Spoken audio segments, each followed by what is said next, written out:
see where they hit, see what they do. We'll all be surprised together. And knowing is half the battle. That's right. Okay, steel armor plate. Armor plate. I'm going to aim for right in the center on that orange triangle. Gotcha. I'm ready. Here we go. Wow. Oh, yeah. Really had a thump. These things are like 1 1/4 ounces, by the way. Yeah. Wow. Oh, crap. As we say, the high-speed camera does not lie. We had relatively good accuracy. It shot a little bit low, but the stability was just not there. The battery hit the plate sideways. Not surprised. Okay, you hit the plate. That's Hit the plate. Great. Okay. Are you breathing in cancer there? They hit a little low. Jeff tells me in the high-speed Camry that they were tumbling, right? Yeah. So. But at close range, that would mess you up. Oh yeah. And then look down here on the table. There's a line. This was actually sitting right here. There's a line. Probably be careful because there's probably metal fragments in there that'll cut the crap out of you too. Oh, yeah, I'm gonna taste it and see. It tastes like mercury and poisonous stuff. But yeah, we hit steel, so I guess at 15 yards they're good to go for home defense. Home defense. Perfect for home defense. Yeah. We brought the internet out here with us, Jeff, to shoot a hole in it. This is a Tandy 8000. You can pick one of these up at your nearest Radio Shack for about $3,700. Hey kid, that's how much computers cost. Okay, whenever you're ready. Here we go on the Tandy. Oh, might have keyholed. Again, relatively good accuracy for what these things are, but terrible stability. The rifle choke tube does not give it enough spin, apparently, to stabilize it.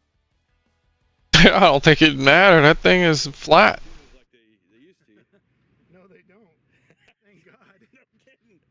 So we hit a little low and left of the Tandy 8000, and if you'll let me to open up this web portal here, you'll see that the interior box, the flux capacitor box, took a big hit.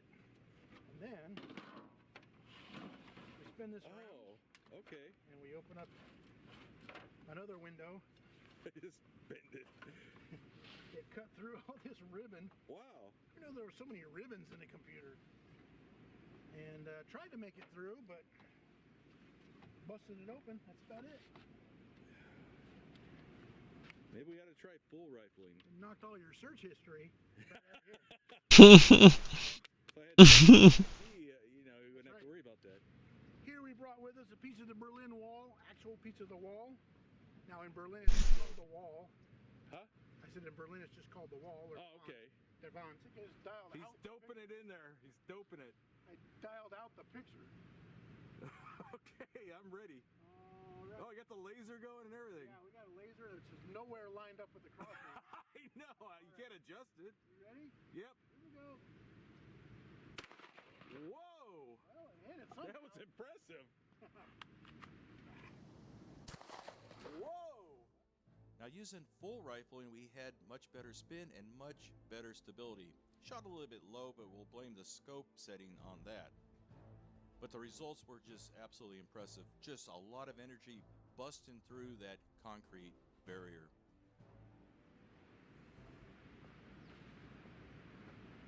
Okay, how will it do against Kevlar, against our ballistic dummy?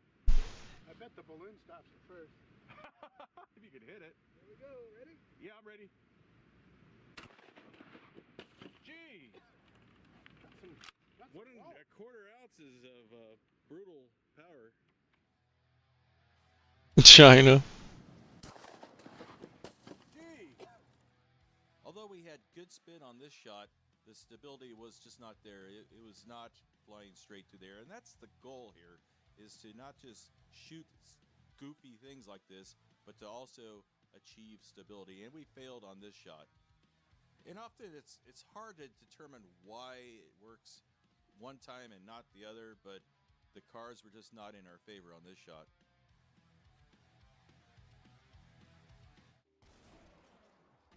Good thing he was a Yankee. There's too many of them anyway. Are you finished doping in that scope? Yeah, I'm trying to manually pulling the laser with my hand to get it to match the crosshairs. Okay, I don't know if you're going to hit it, but good luck. Let's give it a try. Ready? Okay, I'm ready. It went through something. It hit his fluff. Yeah, I saw fluff come out. Now on this one, the battery was wrapped with a little bit of aluminum tape to bulk it up to try to engage the rifling better, and it worked perfectly this time. Although it was a brutal neck shot, he was actually aiming way up here. The scope is not adjusted properly for this projectile. Let's see if we can fix that on our next shot using a fully charged battery this time. So now we have a charged battery, Jeff? You charged It's more or less charged. It's 3.5 volts, I think. 18,650 volts in it. And we're going to send it downrange. See if we can, we're going to aim at the aluminum plate. If we can hit the aluminum plate with this lovely sniper scope, we're going to see if we get any kind of a flash or any kind of a discharge, because this is a charged battery. That was the mistake we made last time. I'm so cheap that I didn't bring any fresh batteries out last time, and there's like half the comments were, how come you didn't use a charged one? Because these are dead. Why wouldn't you use dead ones? Charged batteries are good for other things. Yeah. Let's see if it's hot. I'm very frugal, by the way. I didn't notice. Okay, I'm ready. There we go. In the battery hole. Wow. Whoa. Fully charged. What was that? Holy darn. Simon says, upgrade. Again. What's new? Who cares?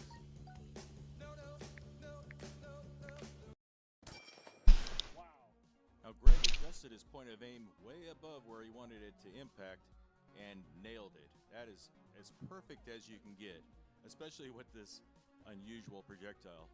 I'll be the first to admit that I was very surprised to achieve not only stability but also accuracy with the 18650 battery. The problem, we should have used fully charged batteries the whole time. The whole time. They're far more accurate, clearly. Yeah. And you can get, I don't know, toys to run on them. So I was holding the crosshairs way up here. That's the offset of this sniper. Finally learning where that thing shoots. Right. It's a good 3 or 4 inches north. Anyway, evidently we put it in the circle. We saw this go flying off to the side. Look at that thing. And both of us are catching some toxic fumes out Oh, I was choking on it. Both of us passed out. This is a really bad idea, Greg. I know, which is most of what we do. Both of us passed out. When we woke up, our shoes were off, and I was speaking German. So I don't know what's going on with the chemicals inside of these things, but they are wacky. Yep. All right, let's try some. We have one more? We got one more charged round and one uncharged round. Okay. Well, let's shoot a big jug of water, because that was mistake number 2, was that we didn't shoot something with water in it. Okay. With our 1, 2, 3 battery video. Okay. You want because How come we didn't get the slow-mo on the battery one, on the charged one? it's water. Holy Lord. Yeah, yeah. Okay, so we're going to do a charged round against a jug of water. Yep, yeah. So we broke the Benelli. We can't get the last shell that we fired ejected. Somehow the bolt has seized up inside of there, and then I think when we were banging around on it, we might have cracked it. Ruh-roh. So we're moving from the expensive Italian shotgun down to the dirt cheap Turkish shotgun. Little Tony. It works every single time, 50% of the time. Little Tony, and great for breech loading things. Let's give it a try. Okay, let's see if the lithium will react with the water. I'm ready. Here we go. Whoa. Okay. For some reason, that one flew straight as an arrow. No Tony. spin. No spin. Because of little Tony. Yeah. No spin zone, and I don't see any fire. no, there's no fire, but the water we're pouring out of here has rainbows in it. It's like Palestine, Ohio water. Oh, East Palestine. Pouring out of here has rainbows. I don't see any fire. No, there's no fire, but the water we're pouring out of here has rainbows in it. It's like Palestine, Ohio water. Oh, East Palestine. Oh, not the West Palestine. Yeah. Went straight, it hit a little bit low. That could have been my pull. I don't know. Well, with these things, it's anyone's that. guess. There's a little bulge on the back here where it tried to Ooh. tried to bang it in the rear. That's right. Everything must have been absolutely perfect for this projectile to fly straight through the air without any spin.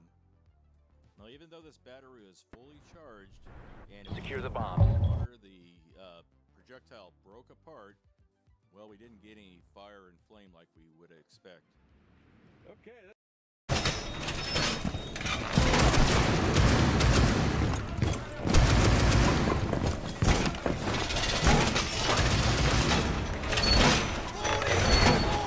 Man, I am too high to play this game.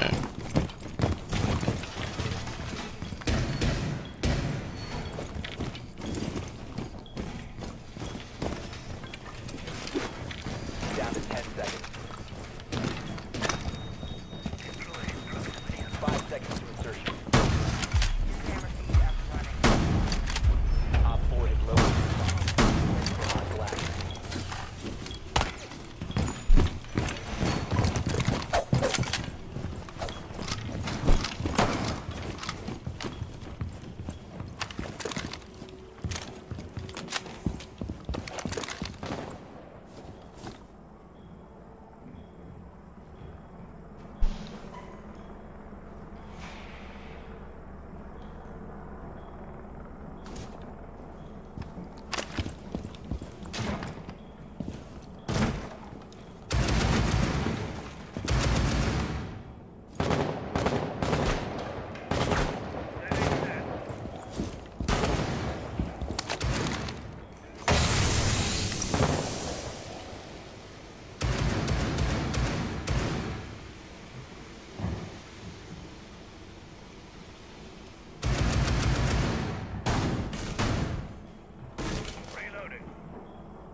Damn, 4 kills.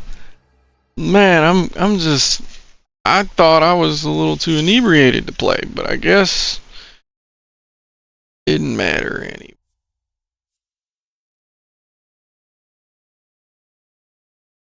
Shotguns are overpowered.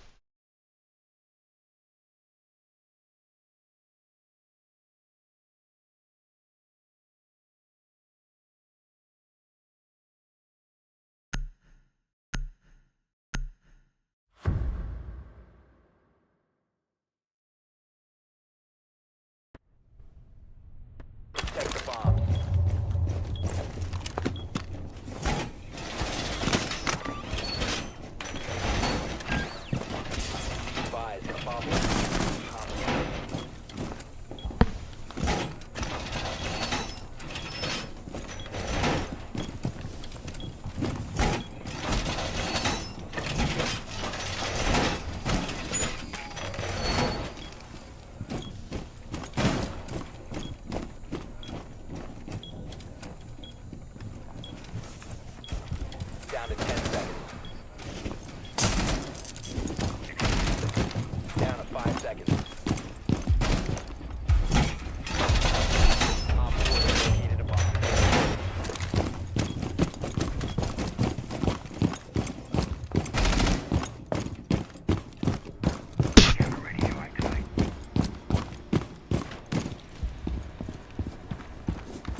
What are these noises?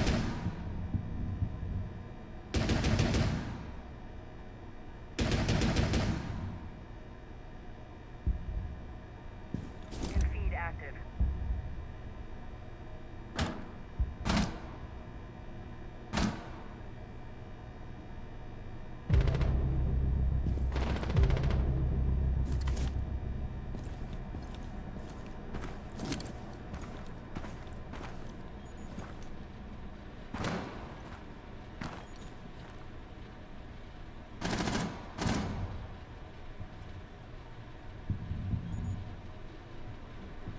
Nitro cell set.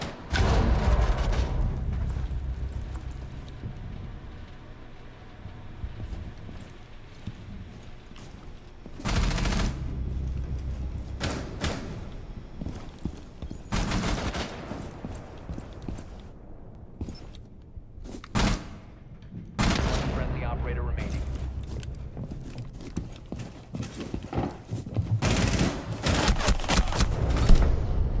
Mission failed. All friendlies have been neutralized.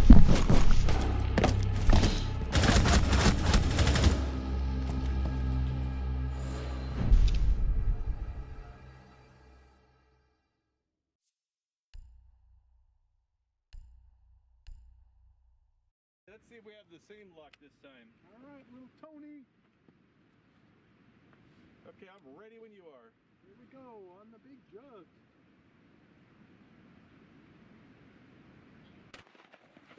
Wow, Oh, we got some splash.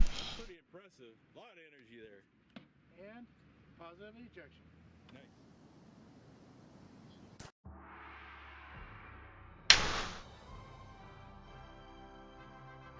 It was absolutely amazingly divine. Now, this is exactly what you would expect to see a projectile like this coming out of a smoothbore without any spin stabilization. Terrible stability.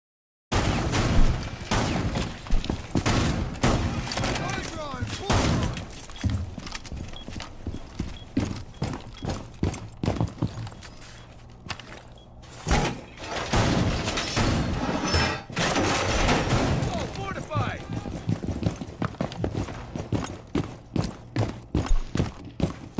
10 seconds. 5 seconds left. Op 4 has located a bomb.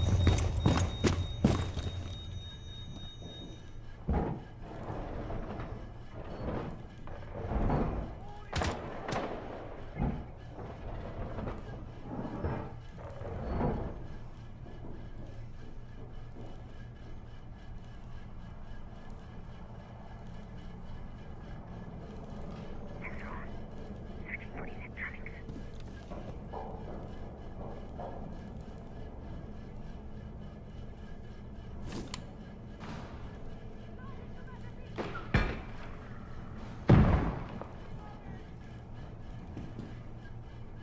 Reloading! Spec you active. Looking for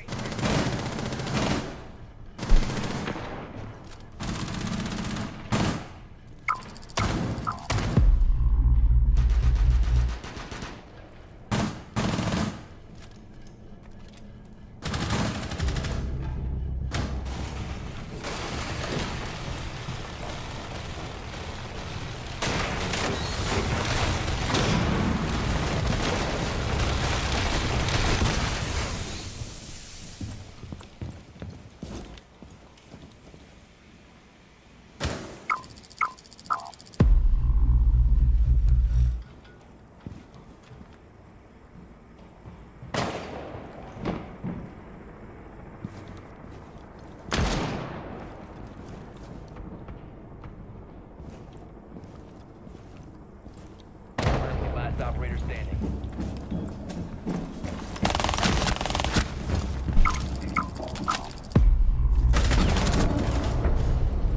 Mission failed. All friendlies were eliminated.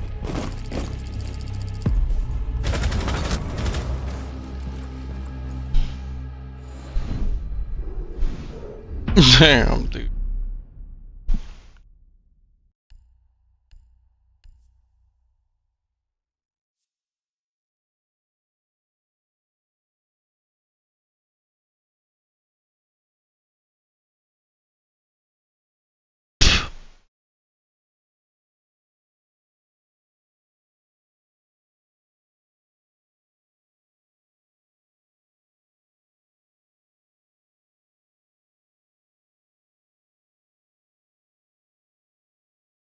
Remember the whole craze about would you rather be alone with a man or a bear, or women pick the bear because men bad? Well, we've got a new version of that dropping right now, and this chick seems pretty based. All right, you feminists picked the bear over men, so I know you won't get offended by my next question, because I know you guys aren't dumb enough to think that women aren't capable of heinous, violent shit. So men, would you rather be alone in a desert for 90 days with a woman or a dog? Which one? We are over, you dumb. I hope that you choke on a piece of concrete and literally go to hell. I will see you in hell. Meanwhile,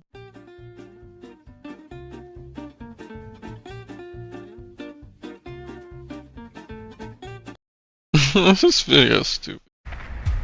Yo. Ugh.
Like, there are literally bullets going right through his face on the camera.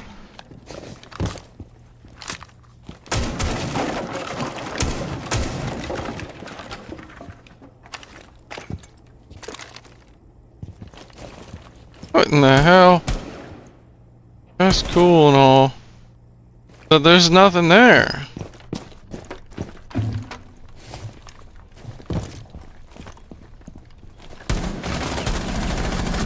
Now that there is something there, I'm no longer impressed. Wow, this guy is good. I didn't know he knocked the guy top stairs.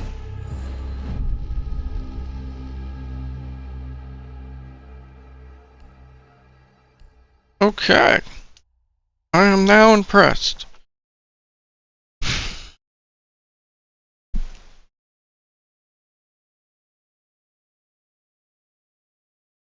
What else happens in this video? Oh yeah, this is that stupid video. Something else. Minecraft is being... Alright, Dave Chappelle, the culture. That sounds just entertaining. Anyway, I say all that to say, that's how trans people make me feel.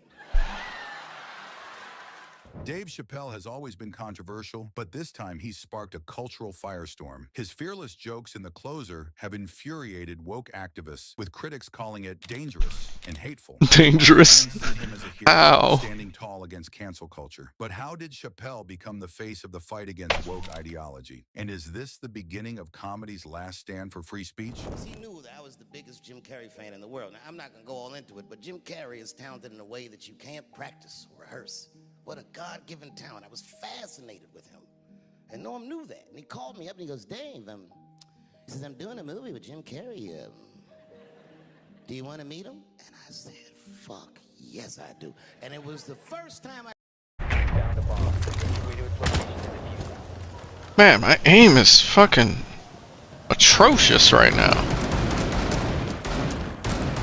I don't know how I used to be good at games. It's just like now I think maybe I just don't have it anymore. Well, might as well put a claymore here.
Bro, now I hear his fucking footsteps? Are you kidding me?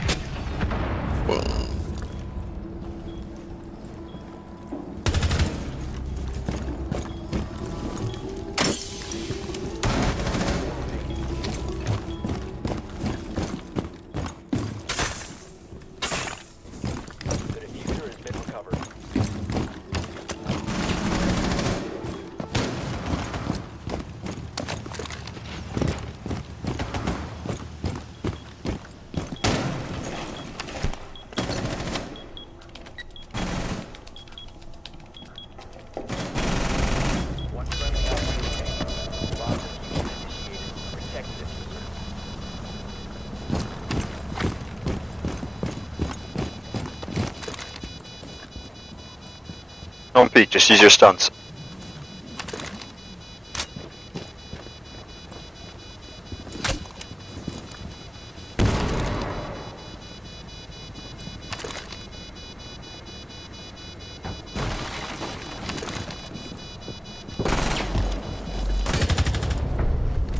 Op 4 eliminated.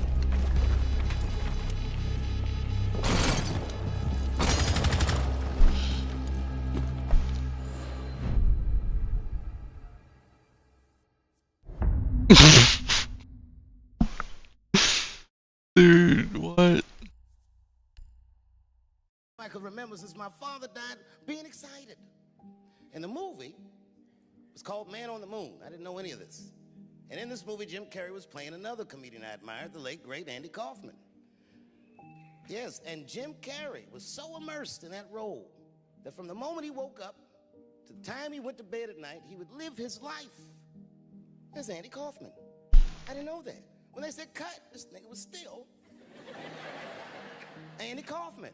So much so that everybody on the crew called him Andy. I didn't know any of that. I just went there to meet him, and when he walked into the room where we were supposed to meet, I screamed, "Jim Carrey!" And everyone said, "No!" Call him Andy. And I didn't understand. And then he came over and he was acting weird. I didn't know he was acting like Andy Kaufman. Just like, "Hey, how you doing?" And I was like, "Hello." Andy? That's funny as shit.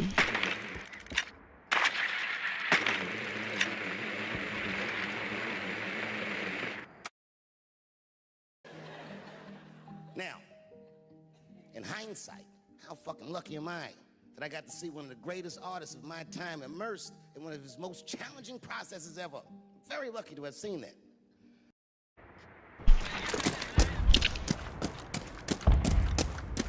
I should have been able to kill Ella. That was a free kill.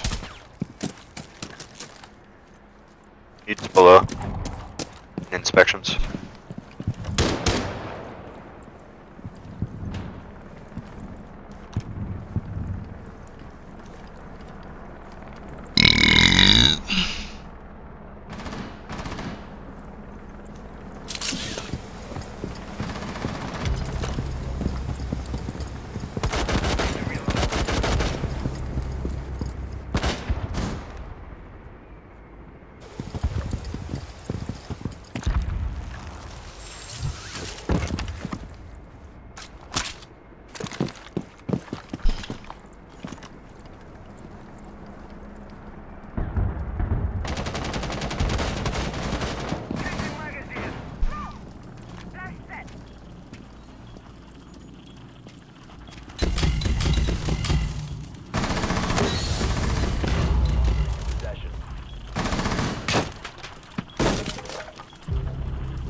Friendly operator remaining.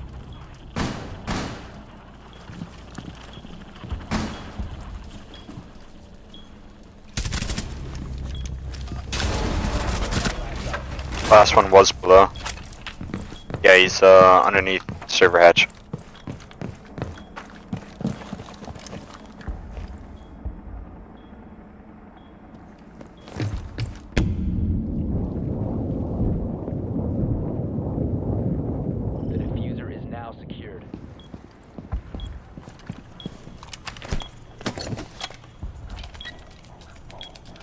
Playing C4 below. The diffuser has been recovered. Op 4 eliminated all friendlies.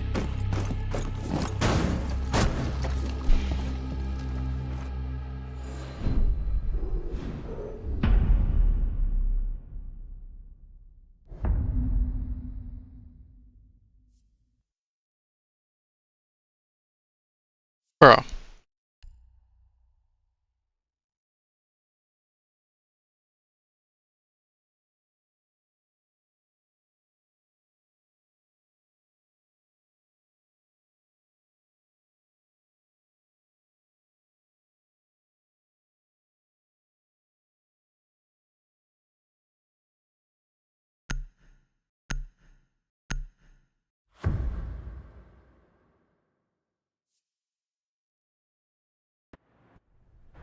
Protect the bomb.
Nice.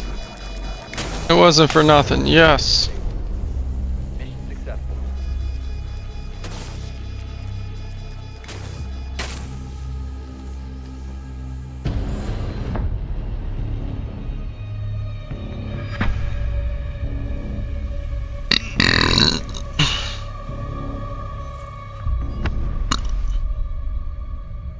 Smiley face.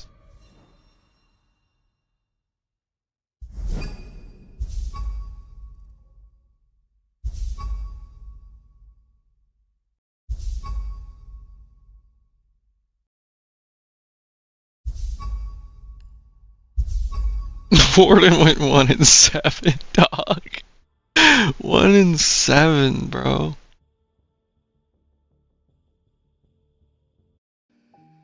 But as it was happening, I was very disappointed. Because I wanted to meet Jim Carrey, and I had to pretend this nigga was Andy Kaufman all afternoon. And he was clearly Jim Carrey. I could look at him and I could see he was Jim Carrey. Anyway, I say all that to say, that's how trans people make me feel. Dave Chappelle built his empire on Raw, and Hollywood's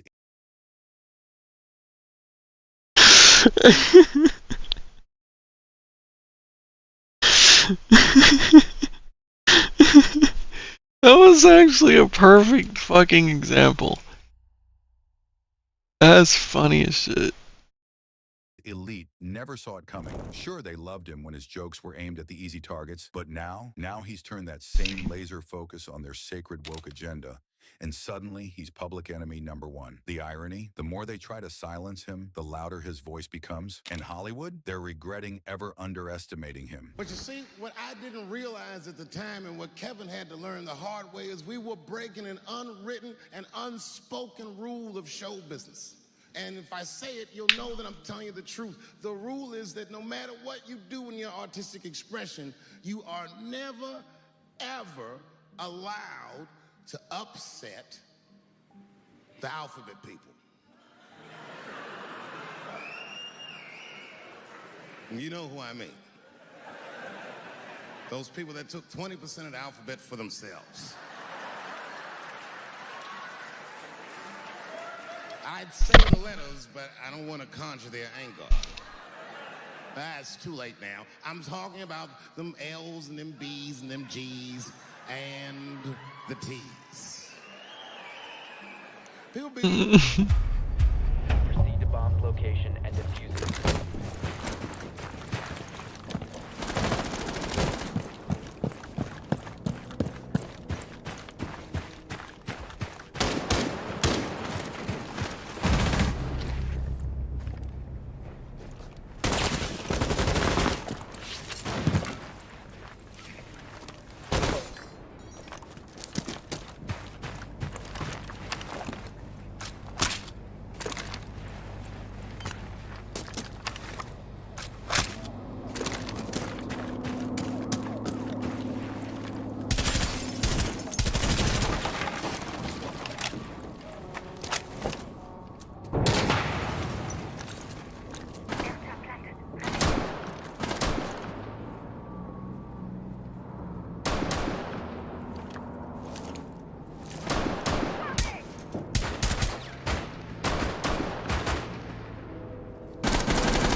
Come on, jump in the claymore.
remaining.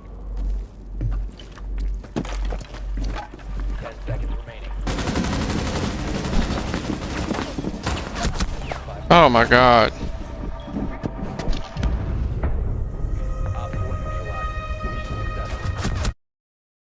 Be surprised. I have friends, all kinds of letters. Everybody loves me, and I love everybody. I got friends who are L's, I got friends who are B's, and I got friends who are G's. But the T's hate my fucking guts.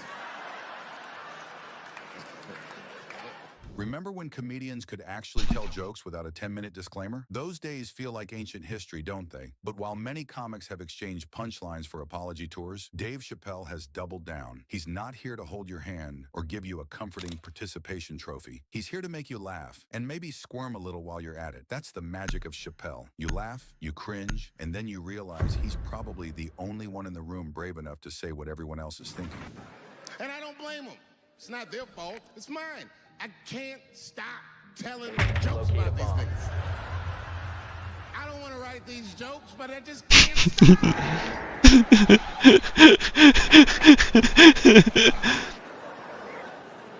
You know, you hear all those letters together all the time. LBGT, LBGT. And you think it's just one big movement. It's not. All those letters are their own movement. They just travel in the same car together. And my guess is... Let's talk about The Closer. That Netflix special wasn't just comedy, it was a cultural earthquake. In the press. 5 seconds. Proceed to bomb's location and defuse it.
Reloading ammo.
Bro, come on.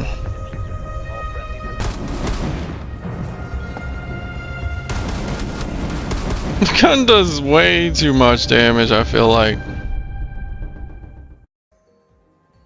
That I was invited to speak to the transgender employees at Netflix, and I refused. That is not true. If they had invited me, I would have accepted it, although I am confused about what we are speaking about. You said you want a safe working environment at Netflix. Well, it seems like I'm the only one that can't go to the office anymore. I want everyone in this audience to know that even though the media frames this, that it's me versus that community, it's not what it is. Do not blame the LGBTQ community for any of this. This has nothing to do with them. It's about corporate interests and what I can say and what I cannot. Social justice warriors were so triggered, they practically invented new hashtags overnight. Safe spaces, he bulldozed them. Trigger warnings, he turned those into punchlines. And the best part, he did it all without breaking a sweat. While other comics are busy worrying about backlash, Chappelle is out here treating outrage like it's just part of the job. And you know what? It is. But the real fireworks started when Netflix employees staged a walkout. Imagine leaving your six-figure tech job because a comedian told a joke you didn't like. The audacity. The irony, their protest gave the closer more free publicity than any marketing campaign ever could. Chappelle should have sent them thank you cards. Instead of canceling him, they turned him into the comedy world's biggest anti-hero. It's like they Found a bomb. Make your way to its location and defuse it.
Bro, I cannot aim right now, man. And I don't hear him. I don't hear him at all.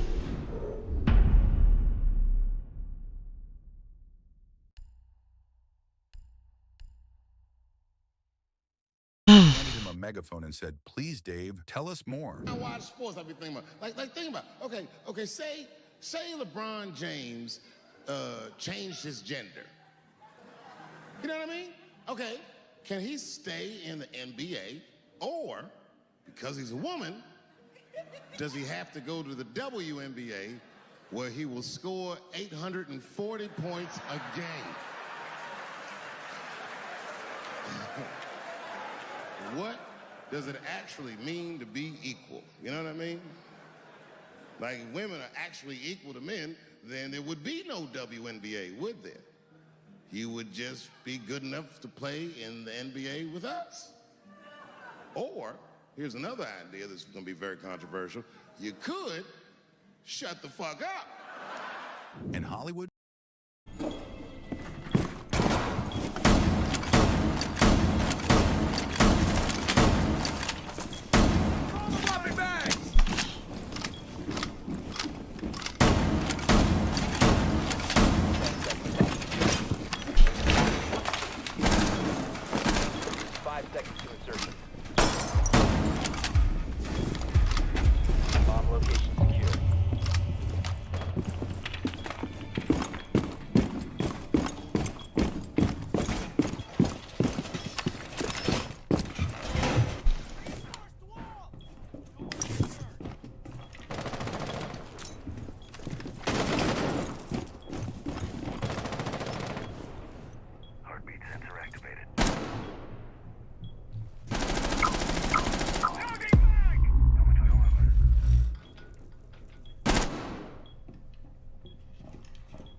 Be advised, Op 4 has...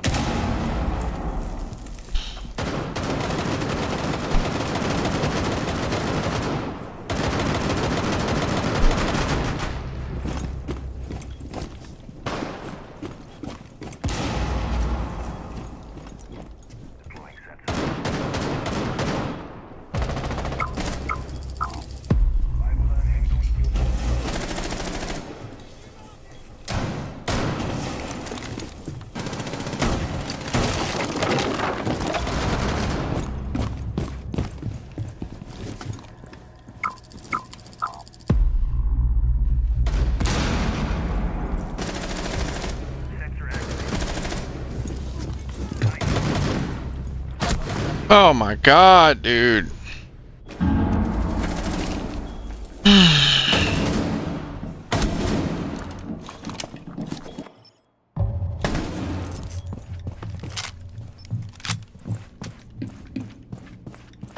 Bomb diffuser in place.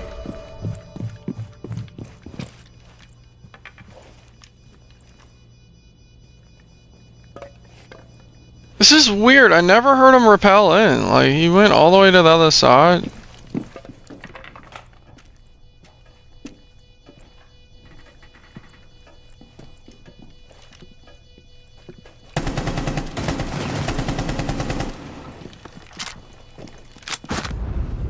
Oh.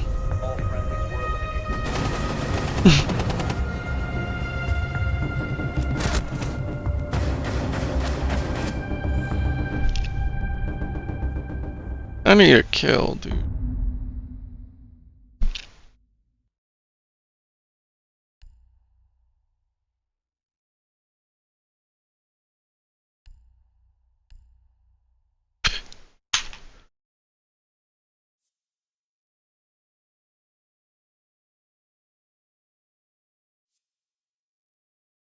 Let me try with my game. See if this makes a difference.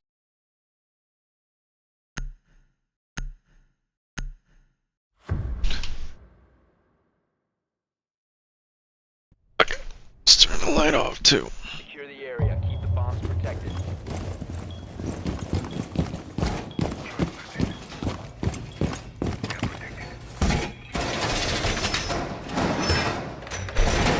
The bomb location has been compromised.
seconds left.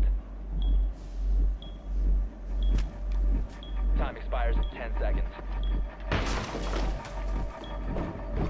5 seconds to go. Fortress square complete. Op 4 eliminated. Mission successful.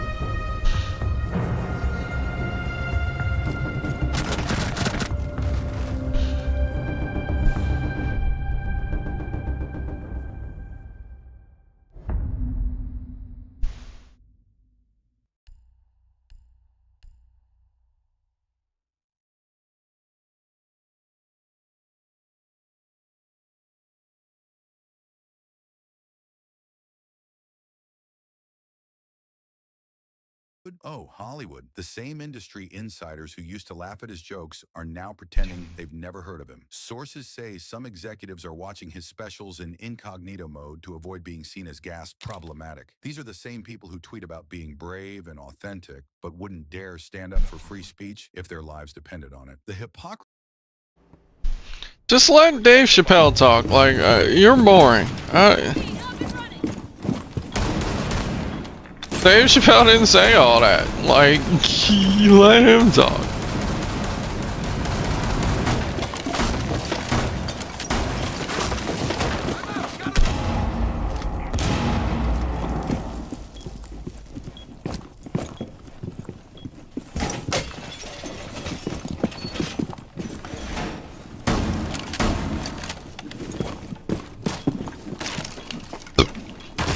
Down to 10 seconds.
Hypocrisy is thicker than a Marvel movie plot twist. Caitlyn Jenner, whom I've met, wonderful person. Caitlyn Jenner was voted Woman of the Year. Her first year as a woman. Ain't that something? Beat every bitch in Detroit. She's better than all of you. Never even had a period. Ain't that something? Oh, I'd be mad as shit if I was a woman. I'd be mad if I was me. If I was in a BET Awards sitting there and they're like, and the winner for the year, Eminem, my man.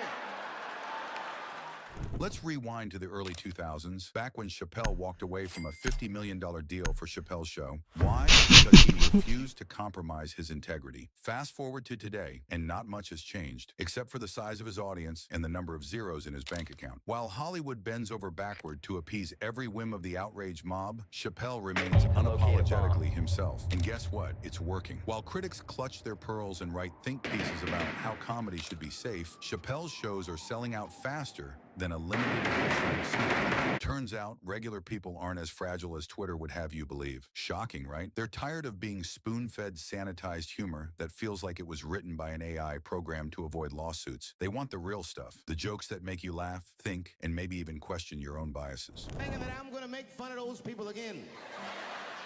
You've come to the wrong show. I'm not fucking with those people anymore. It wasn't worth the trouble.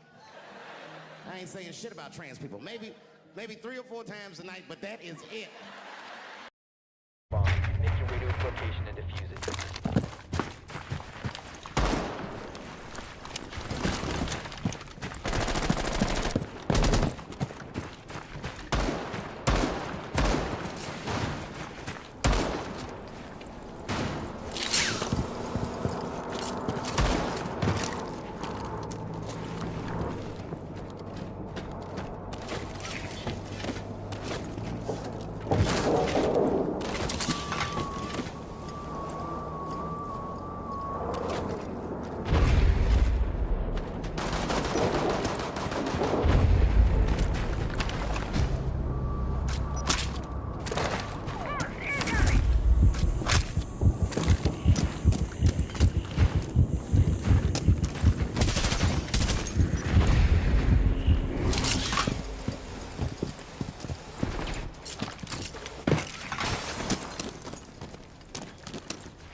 Help!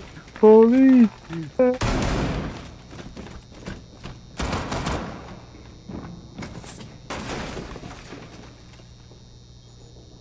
Outdid myself. One friendly operator remaining.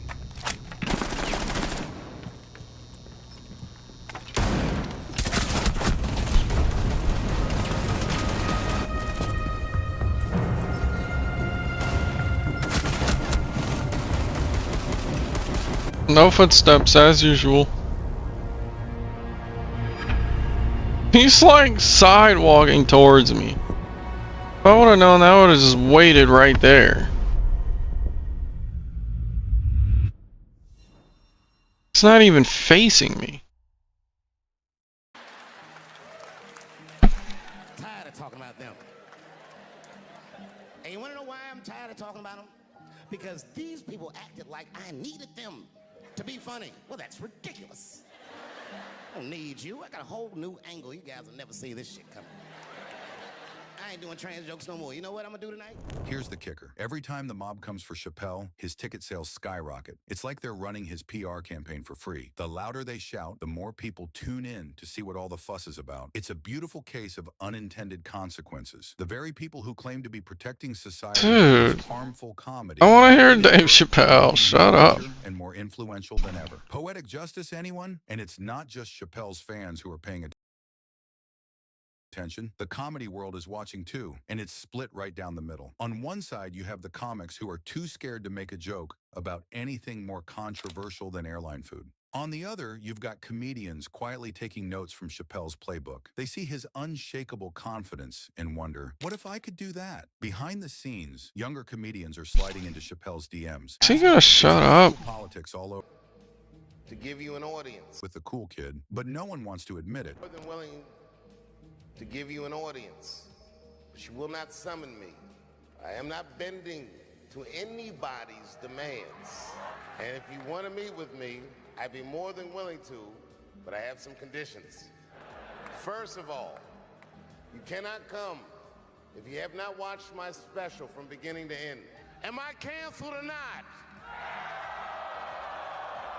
Then let's go. Thank you very much and good night. Meanwhile, the outraged mob is out here treating comedy like it's a moral failing. They're analyzing jokes the way scientists analyze DNA, searching for any trace of offense. They're writing doctoral theses about punchlines while the rest of us are just trying to have a good laugh. It's almost impressive, like to rake in how experts, people who think he is an art reason that I would stop. Self-appointed critics who've never picked up a paintbrush. But there's a more important reason that I would stop doing comedy right now. And this reason is the real reason that's been percolating, and it really is the crowd, not you. I'm talking about the crowd on the big stage. It's too hard to entertain a country whose ears are so brittle. Motherfuckers are so sensitive, the whole country is turned into bitch-ass niggas.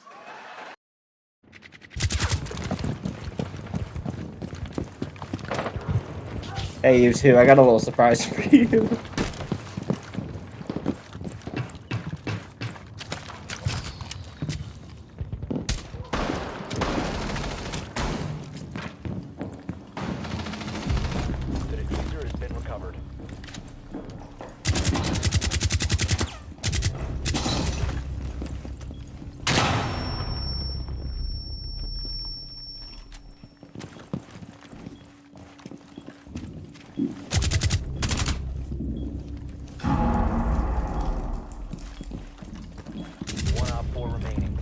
What's the last one?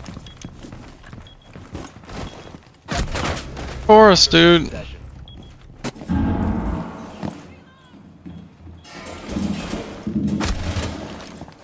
It's like I can't see as much of him as it looks like his it looks like his whole body damn near is around the corner.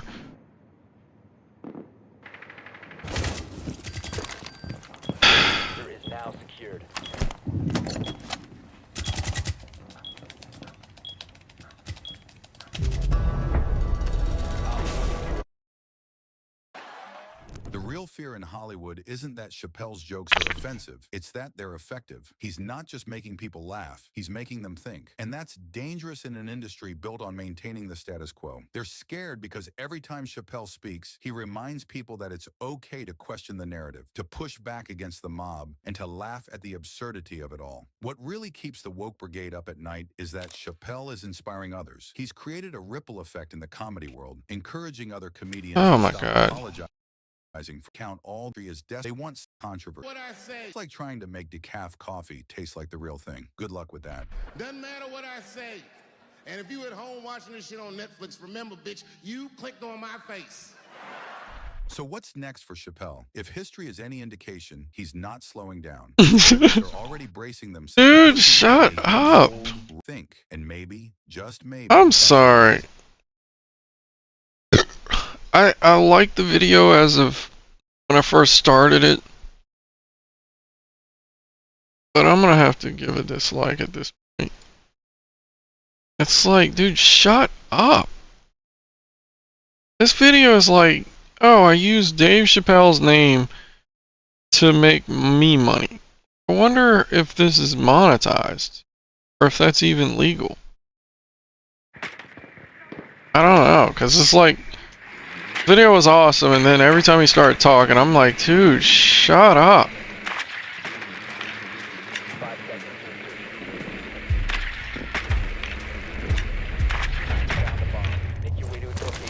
Like, I hate videos like that where they play a clip of someone speaking, and then they pause it, and then they repeat everything the guy just said in their own way. Like I didn't just hear him.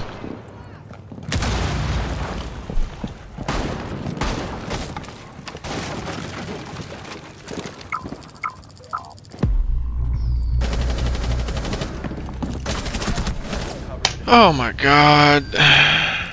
I'm starting to hate this game, bro. What about a trash?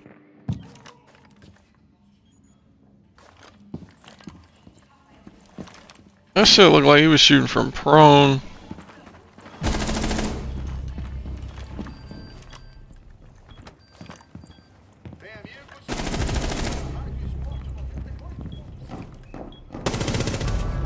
Bro! We took the back-to-back!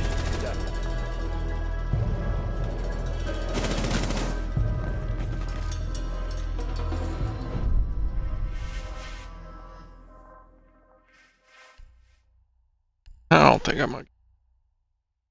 Exactly what we need right now. One thing's for sure. Yeah, I don't like that.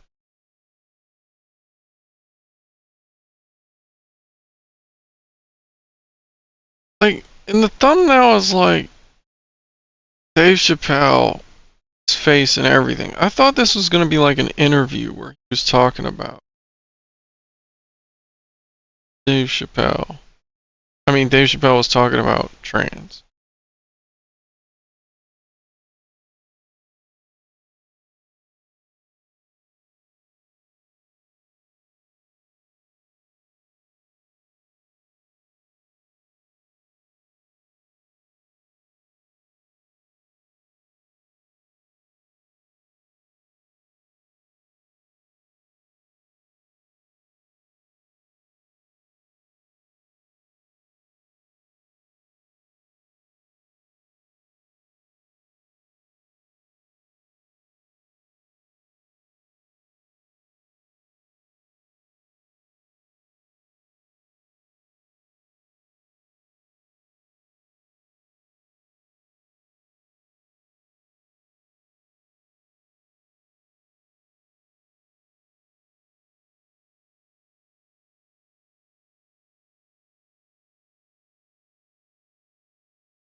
Oh, he's close with a shotgun. He's under the stairs. Oh, fuck.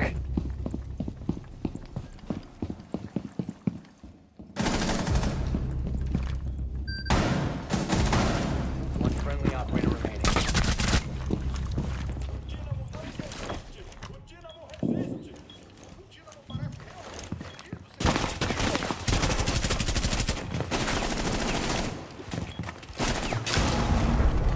Yes, sir.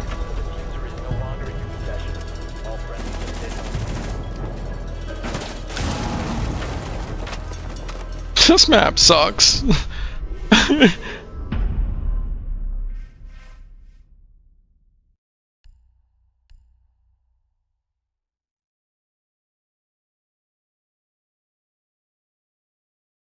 Listen, you want to skip this ad. I would too. But what if I told you there's a skip ads for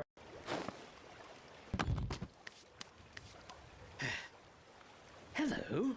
Why, what are you doing on there, on a boat that is big with fish that are dead on it? Another lost soul wandering the streets of Rift 10. Need some guidance. I assure you, I don't need any guidance. Me and my boy just ended the war. Would you like to join my army of orphans? Sure, why not? I've always wanted to lead an army of orphans. Let's see if we can recruit some little rascals with a taste for adventure. Yes! Where's the boy gone? Boy! We've got someone else to help lead our army of orphans. Excuse me, come here. Let's have a conversation. Feels like you can't be stood there. Your ankles will get all kinds of wet. All right, you slimy fish. Prepare to be sliced and diced. No. Oh, the boy sounds absolutely fascinating. I'm sure his plentiful thoughts are a never-ending source of profound wisdom. This is how I know you've never met him. Op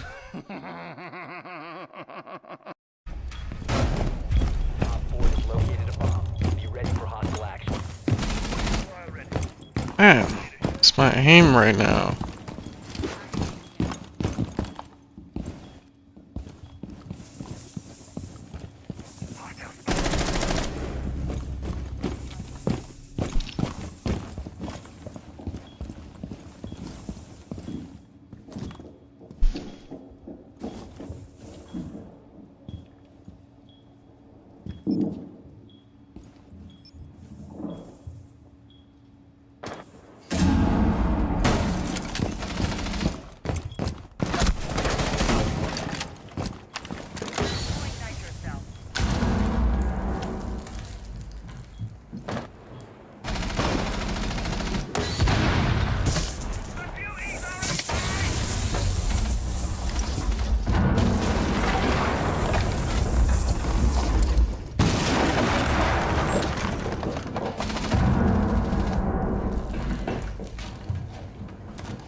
I hear the other one out there. Where did he come from, bro?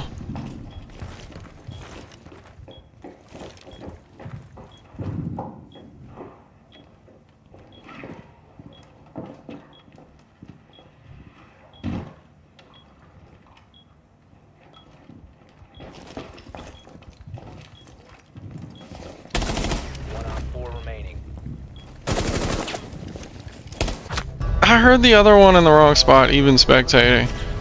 I thought he was getting pushed from the door.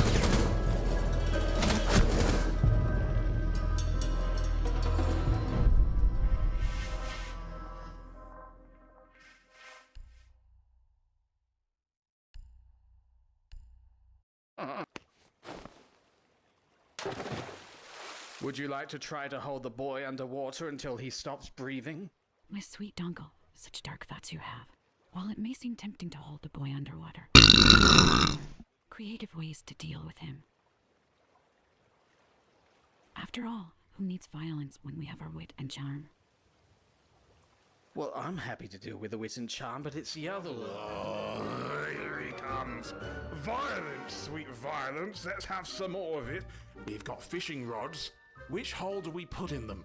Considering the situation, I believe we should exercise caution and refrain from putting holes in anyone.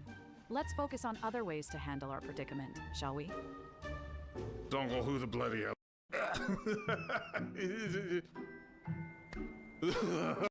Just kill him? What are you doing? No, stop. So stupid.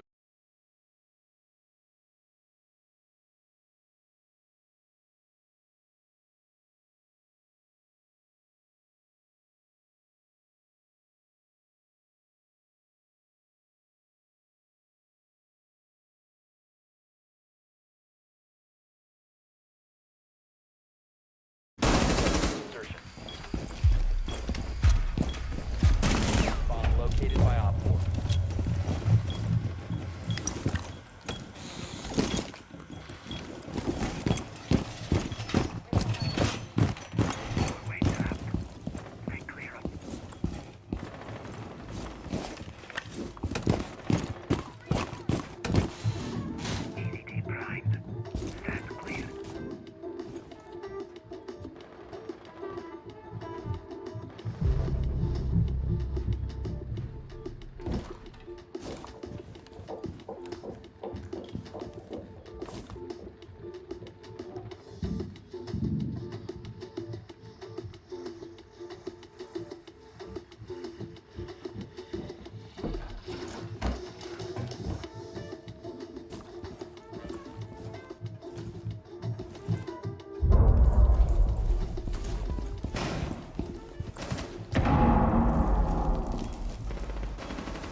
That's right. I just really don't enjoy this.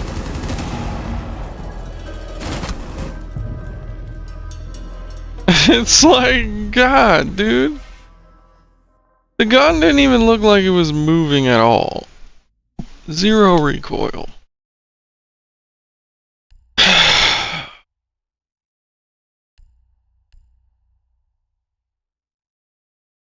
Disclaimer: the comments made in this video are intended solely for entertainment purposes and are not intended to harm or offend anyone. Do we need men? Most answered very quickly, no. But when men were asked a similar question, do we need women? Most of them said yes.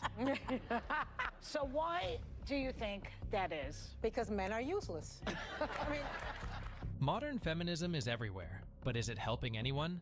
Many say it's gone too far, creating more Dude, problems than it's I already seen this fucking stupid video. What, do you change the thumbnail?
Dude, was that Oryx that dropped?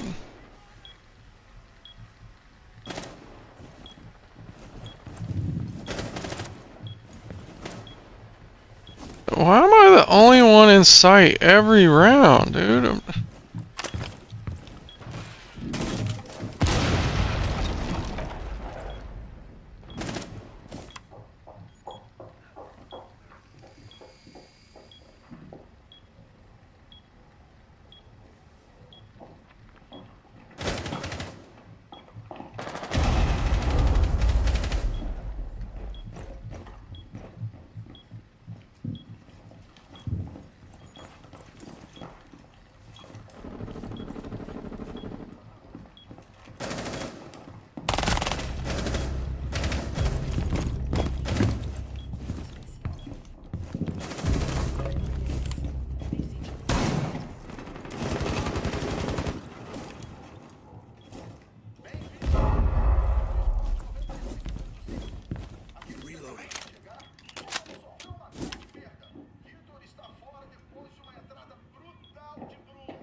Nice.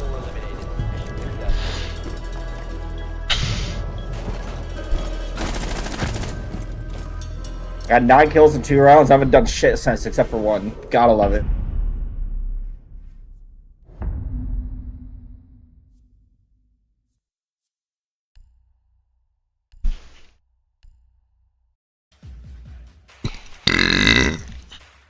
Films like Dragon, the Bruce Lee story, present Bruce Lee as a young prodigy, starting his kung fu journey under the legendary Ip Man at the tender age of 9.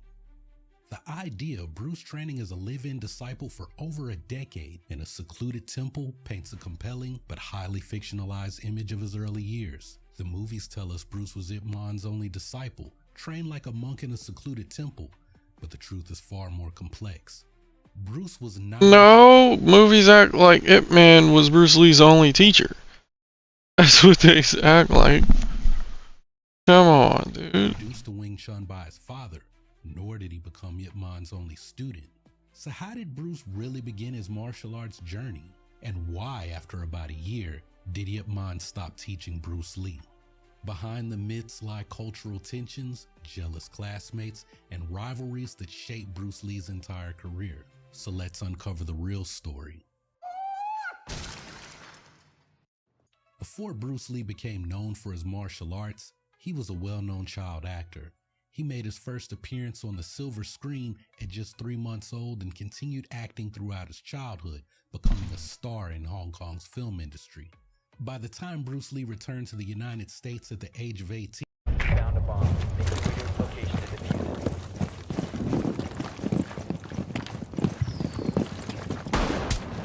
Son of a bitch. I need to get a scan on the smoke.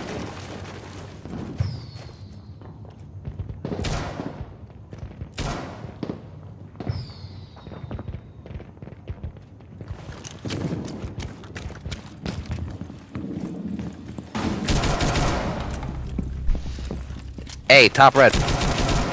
Reloading. Cover me.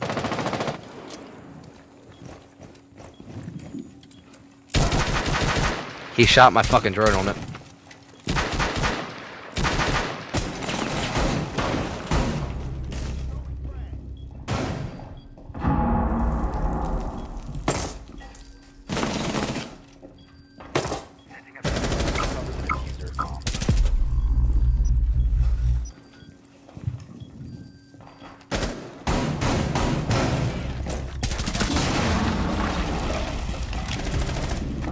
Top yellow.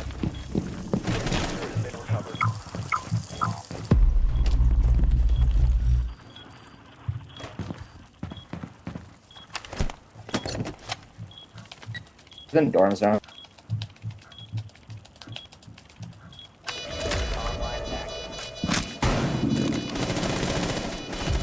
He's so fucking low.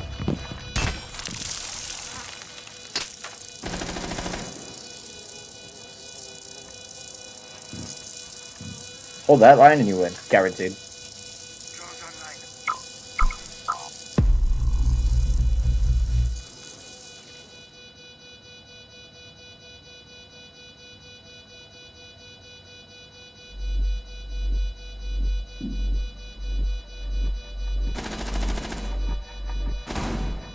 Told you.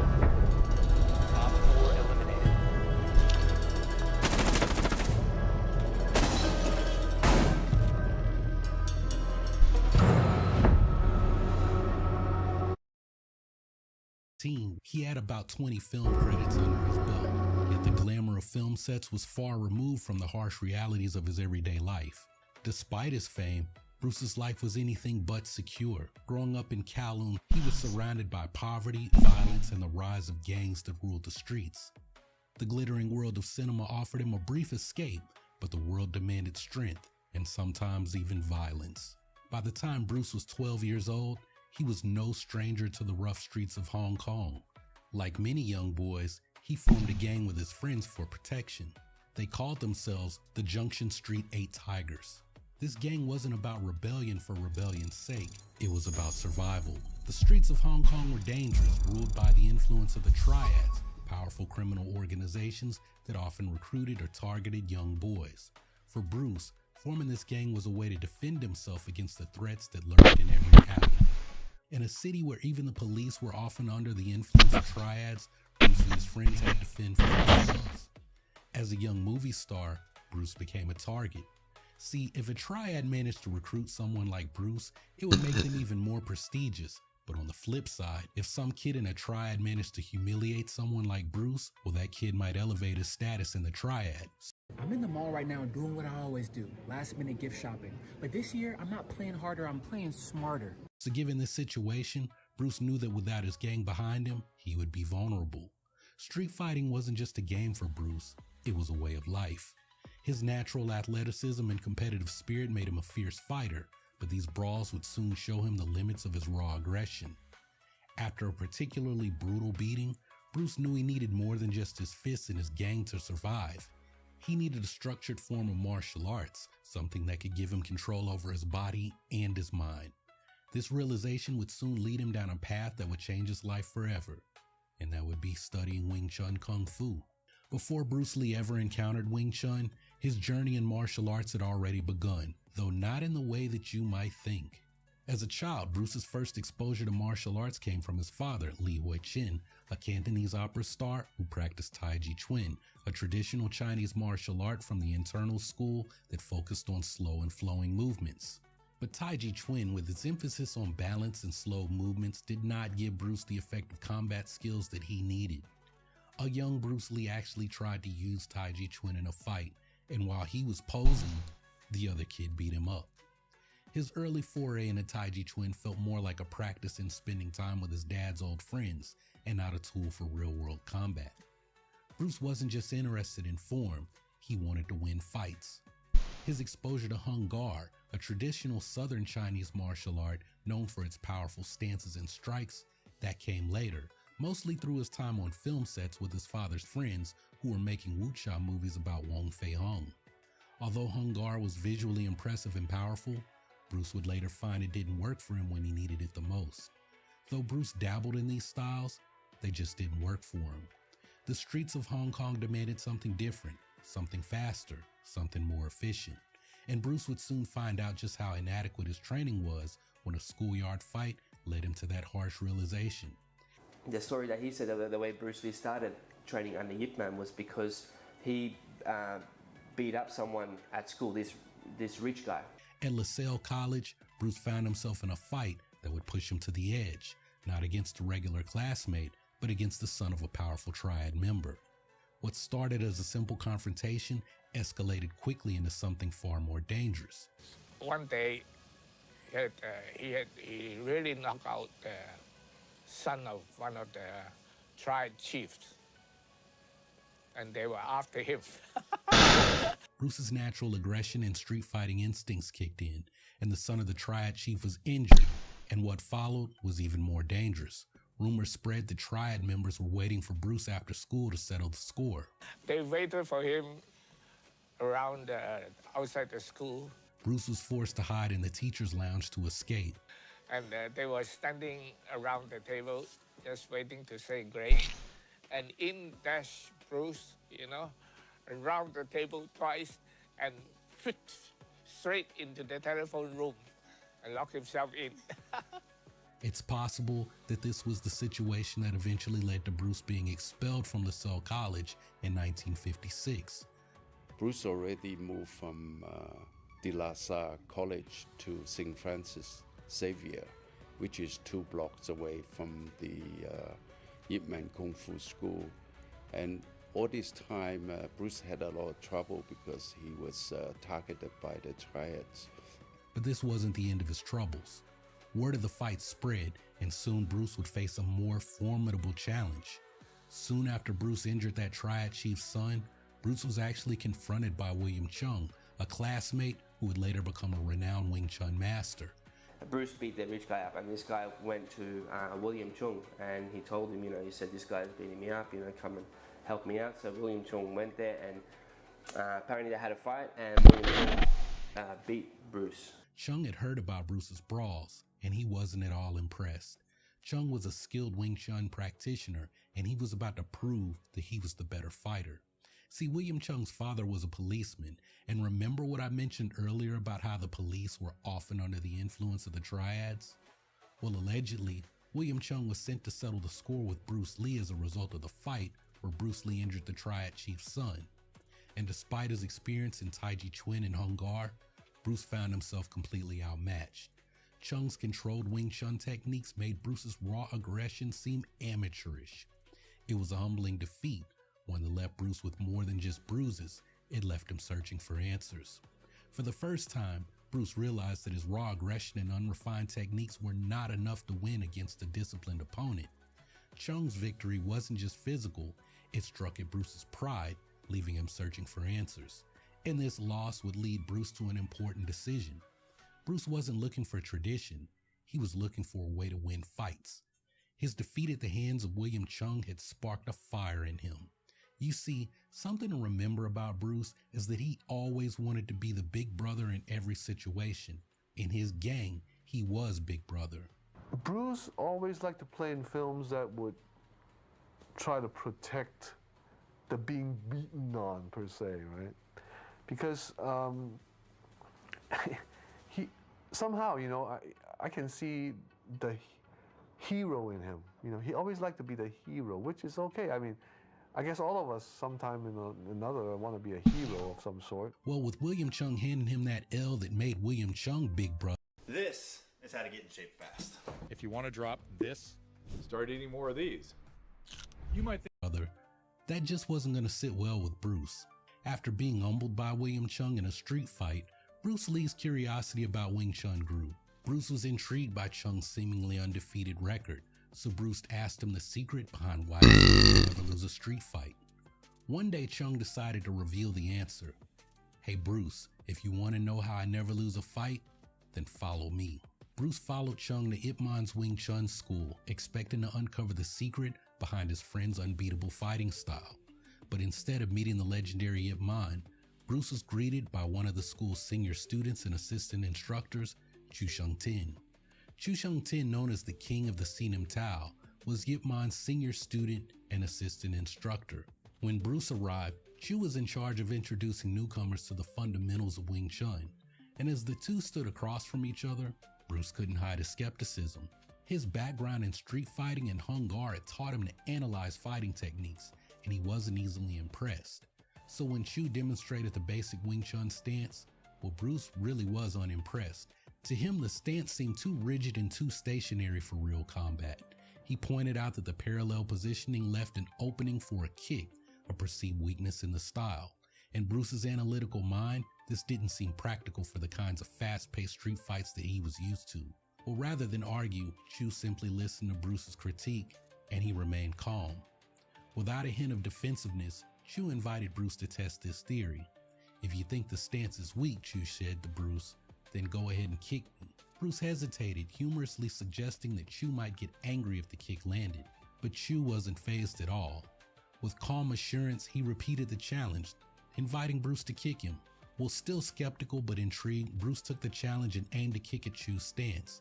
And before Bruce could even register what had happened, Chu blocked the kick with a swift movement of his forearm and struck Bruce's leg, sending him crashing into the ground. And in that instant, Bruce realized just how effective the Wing Chun stance could be and how much he still had to learn. That moment, lying on the floor, Bruce realized that he had underestimated the power of Wing Chun. What had seemed like a static, ineffective stance was actually the key to a fighting style built on precision, control, and efficiency. And then there's another story about how Bruce was introduced to Wong Sheng Lung, the school's top fighter at the time. And that first meeting didn't go well either.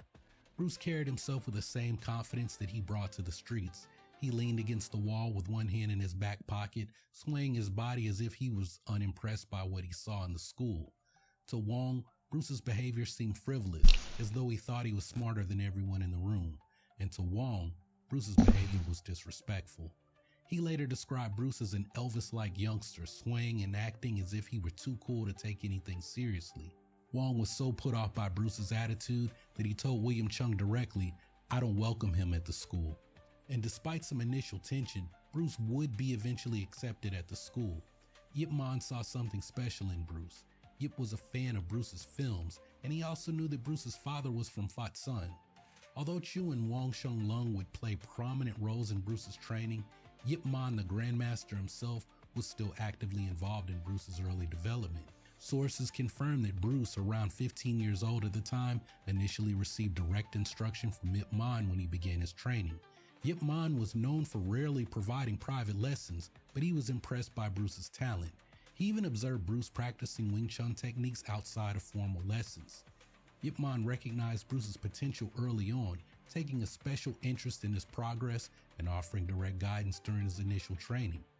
As Bruce's skills continued to progress, Wang Shenglong assumed a more prominent role in his instruction.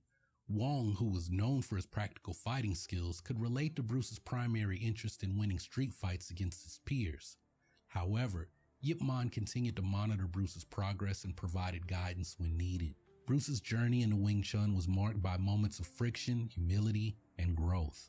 With Yip Man's direct involvement in his early development and Wang Shenglong's hands-on instruction as his skills progressed, Bruce's eventual transformation from street fighter to disciplined martial artist was well underway.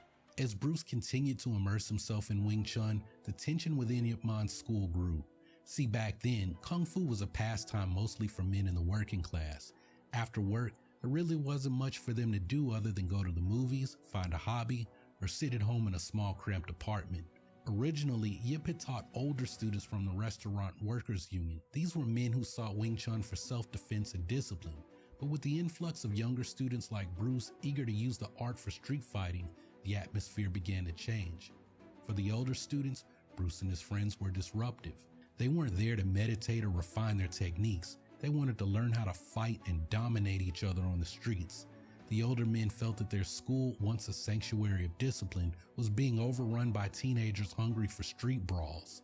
The arrival of these teenagers upset the balance, transforming what had once been a peaceful place of training into a competitive environment with rivalries brewing beneath the surface. Bruce wasn't just a young, enthusiastic student. In this case, he was a target. As he progressed in Wing Chun, the older students began to resent his practice, especially during Chi Sao drills. These sessions often turned into real fights, where Bruce, despite his smaller size, found himself being overwhelmed by the older, stronger students. In traditional Wing Chun schools, Chi Sao drills were meant to develop sensitivity and control, but in Bruce's case, they became battlegrounds where older students saw an opportunity to punish the brash young.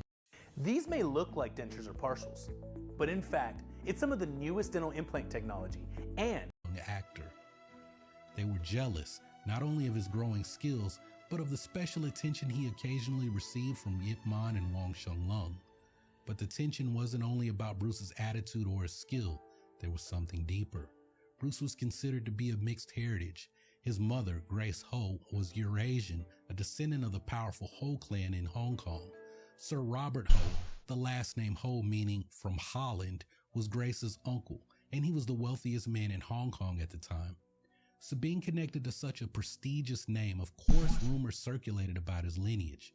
Some claimed he was part Dutch, others said possibly German, but the latest research into Bruce's ancestry says that Grace's mother, allegedly a woman known as Shanghai Po, was half Russian. This ambiguity about his heritage made Bruce a target for prejudice. In a time when traditional Chinese martial arts were fiercely guarded by the Chinese community, Bruce's mixed race was seen as a threat. Some of Bruce's classmates believed that Wing Chun should only be passed down to those of pure Chinese ancestry. This prejudice created a hostile environment for Bruce, and it wasn't long before whispers turned into demands for his expulsion from the school. The older students didn't just whisper, they acted. During sparring sessions, they targeted Bruce more aggressively, and many refused to train with him entirely. Bruce, frustrated by the constant prejudice and harassment, became obsessed with improving his skills. He knew that the only way to earn respect was to beat those who resented him. Bruce's older brother, Peter Lee, later recalled how Bruce became fanatical about his training during this period. He spent hours practicing Chi Sao until he could overcome the bullying, and eventually the one who had been bullied was becoming the one who was landing the punches. And the whispers grew louder. The older students saw Bruce as a threat, not just because of his skill, but also because of his heritage. They refused to train with him, isolating him from the rest of the group. Some even demanded that Yip Man expel him from the school, believing that someone of mixed blood had no right to learn their art. The tension in the school reached a boiling point. Sparring sessions became more aggressive, with Bruce constantly on edge, knowing that every training session was another test, not just of his skill, but of his right to even be there. Despite the bullying, the prejudice, and the isolation, Bruce refused to quit. He trained even harder, often staying late into the night practicing the moves that he had learned. He knew that the only way to gain respect was to become better than those who doubted him. But even as his skills grew, so did the resentment, until it was clear that, well, something had to change. The tension in Ip Man's school had reached a breaking point. The older students, many of whom had been there since Yip first started teaching out of the Restaurant Workers Union, resented Bruce's presence, and while Bruce had earned his place through skill and determination, the atmosphere in the school was growing toxic. Yip Man wasn't blind to this hostility. Though he admired Bruce's dedication, Yip also understood the dynamics at play within his school. The environment had become inhospitable for Bruce, and Ip Man faced a dilemma. On one hand, he recognized Bruce's potential, but on the other hand, Yip knew that the growing animosity in the school threatened to disrupt the harmony of the school. Pressure from the senior students to remove Bruce from the school had been mounting. His mixed race and his rebellious nature were seen as challenges to the very traditions that Yip Man upheld. And so Yip made a decision, one that would allow Bruce to continue his training and for Yip to keep receiving the tuition money while maintaining peace within the school. Yip Man turned to his most trusted student, Wang Sheng-lung. By this point, Wang had become Bruce's unofficial mentor within the school, and so Yip entrusted Wang with the responsibility of continuing Bruce's training, but outside of the main school. From that point on, Bruce's training with Wang Sheng-lung moved to a new location, Wang's father's apartment, where some other teenage students were also training, and it was here in this no-frills setting that Bruce's skills would be sharpened even further. Free from the drama at the main school, Bruce could focus entirely on learning what he truly desired, the practical real-world fighting techniques that Wang had mastered. Wang's teaching style was exactly what Bruce had been craving. Unlike the more structured lessons in the main school, Wang's training sessions focused on how to win a fight and how to adapt in real-world scenarios. For Bruce, this was the most valuable instruction he could receive. This was exactly what Bruce had wanted all along. He wasn't interested in learning all the philosophy and principles at that time. He just wanted to dominate in real combat. And Wang Sheng-lung, with his expertise in these somewhat formal street fighting challenges known as Beimo, was the perfect instructor for Bruce's evolving approach. Yip Man's decision to send Bruce to train with Wang was a strategic move. By sending Bruce to train privately with Wang, Yip allowed Bruce the freedom to grow while preserving the school's harmony. And this was a turning point in Bruce's journey. Yip Man's decision to stop teaching Bruce directly was not a rejection. It was a necessary step in Bruce's evolution as a martial artist. Under Wang Sheng-lung's guidance, Bruce's focus shifted entirely toward real-world combat, setting the stage for his eventual creation of Jeet Kune Do and his revolution in martial arts. After leaving Yip Man's main school, Bruce's martial arts journey took on a new intensity. Under the guidance of Wang Sheng-lung and free from the hostility of the senior students, Bruce had one goal: to dominate in real-world fighting. Training privately with Wang Sheng-lung allowed Bruce to focus on the practical side of Wing Chun. Wang, known as the king of the talking hands for his unmatched skills in Chi Sao and real-world fighting, he pushed Bruce. Together, they worked on If a man really hated ads, here's what he would do. Computer without mastering individual techniques through rigorous practice, focusing on precision and efficiency. And Bruce's dedication was relentless. Even outside of his sessions with Wang, Bruce would practice for hours each day, refining his technique and pushing his body to its limits. Bruce would practice anywhere he could, using rooftops, alleyways, and even pulling unsuspecting people on the streets into physical confrontations. You know, there were a lot of articles and things saying that Bruce was a troublemaker when he was young. Well, actually, he wasn't really a troublemaker. What he was trying to do was actually try to cause a little commotion between, or interaction between two people, so he could really practice up on his martial arts. He would go down to the street, dressed up in all traditional Chinese costume, per se. He would stand up like a sore thumb. So basically, he would go downstairs, dressed up like that. Any teenager or somebody that he considers, he could challenge would approach him and have a stare at him, any type of stare. He would stop and say, "What are you looking at? Do I look weird to you or something?" Of course, some people will shy away and say, "Oh, no, I'm sorry," and walk away. But there are some that say, hey, who do you think you are? Type, oh, he would always take that opportunity and say, okay. You know, a little fight will start, or a scruffle will start, and that's when Bruce learned how to do street fighting, because that's the only way he could get real experience from learning how to fight. Wong Sheng Lung's mentorship was pivotal in Bruce's development. Under Wong's guidance, Bruce learned not just Wing Chun applications from the forums, but how to also apply them in real combat. Wong, who had been a dominant force in Hong Kong's notorious rooftop challenge matches, understood what it took to win in a fight. This approach resonated deeply with Bruce, who was more interested in what worked in the streets than in tradition.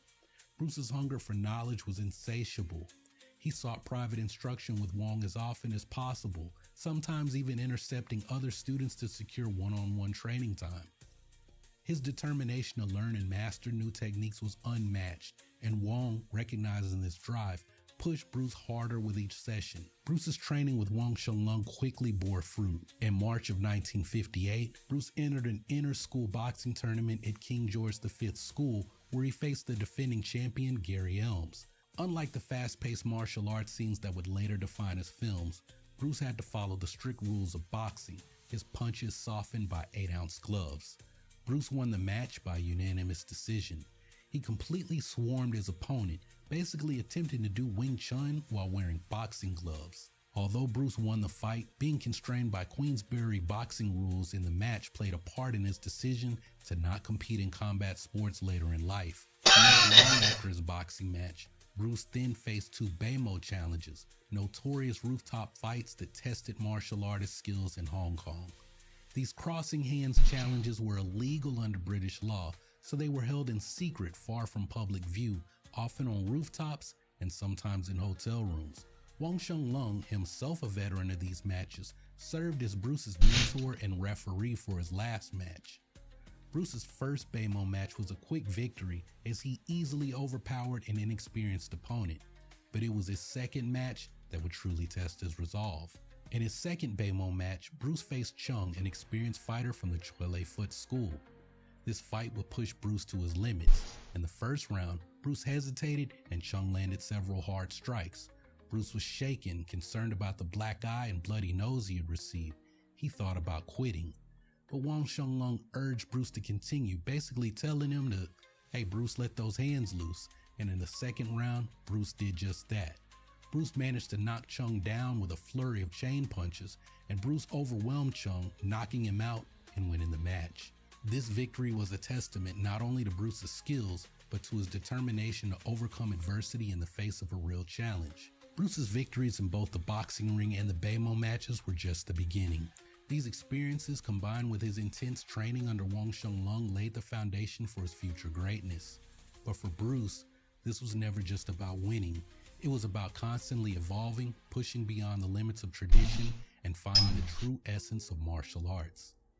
Though Bruce Lee's martial arts journey took him far beyond the confines of Wing Chun, the influence of Yip Man was foundational. Yip Man's teachings provided Bruce with the principles that would guide his evolution, principles of simplicity, directness, and practicality. Yip Man instilled in Bruce the importance of efficiency. Wing Chun's economy of motion, the focus on centerline theory, and the concept of simultaneous attack and defense became the bedrock of Bruce's own martial arts philosophy, which he later expanded in Jeet Kune Do, a system that sought to eliminate unnecessary movements and focused on what worked in real combat. Bruce carried these lessons forward, adapting them into his own personal style. From Wing Chun's sticking hands drill, Bruce learned to feel an opponent's energy, anticipate their movements, and respond with speed and precision, skills that became core elements of Jeet Kune Do. While Yip Man introduced Bruce to Taoist principles like yin and yang, Bruce's philosophical journey extended far beyond traditional martial arts teachings. Influenced by the works of Jiddu Krishnamurti, Alan Watts, and other Western philosophers, Bruce developed a philosophy of adaptability and self-expression. I said, empty your mind. Be formless, shapeless, like water. Strength training, now at a new level. Gym Monster 2 is an all-in-one design. His famous saying, be like water, was rooted in Taoism, but also reflected his broader exploration of how to adapt to any challenge. For Bruce, martial arts were not just about physical combat. They were a path to personal growth, self-knowledge, and the expression of one's true self. He combined Eastern and Western philosophies, creating a holistic approach that emphasized constant learning and adaptability. Yip Man's focus on practicality was central to Bruce's development, but Bruce wasn't satisfied with the limitations of any one system. While Wing Chun gave him the foundation, Bruce sought to incorporate ideas and techniques from Western boxing, fencing, and even grappling, always focused on what would be most effective in a real fight. Bruce's straight lead punch, a core technique in Jeet Kune Do, was derived from Wing Chun's centerline theory, but it was enhanced with the footwork of fencing. This adaptation, like so many others, showed Bruce's relentless drive to perfect his craft by fusing the best elements of every martial art that he studied. Yip Man's influence didn't just end with Bruce's personal philosophy, it extended into his films as well. Bruce revolutionized martial arts cinema by bringing a new level of realism to fight choreography. He abandoned those flowery movements of traditional martial arts films, opting instead for practical, efficient techniques that reflected the essence of Wing Chun. In films like Fist of Fury and Enter the Dragon, Bruce demonstrated his belief that martial arts should be about the effectiveness, not about tradition or style. This approach, deeply rooted in the lessons that he learned from Yip Man, set a new standard for martial arts films and inspired generations of fighters and filmmakers. Even as Bruce developed his own martial arts philosophy, he never forgot his roots. When he returned to Hong Kong in 1963 and again in 1965, he sought out Yip Man to continue learning from him, even filming Yip's techniques to share with his students in the US. This visit was a testament to the deep respect Bruce had for his teacher.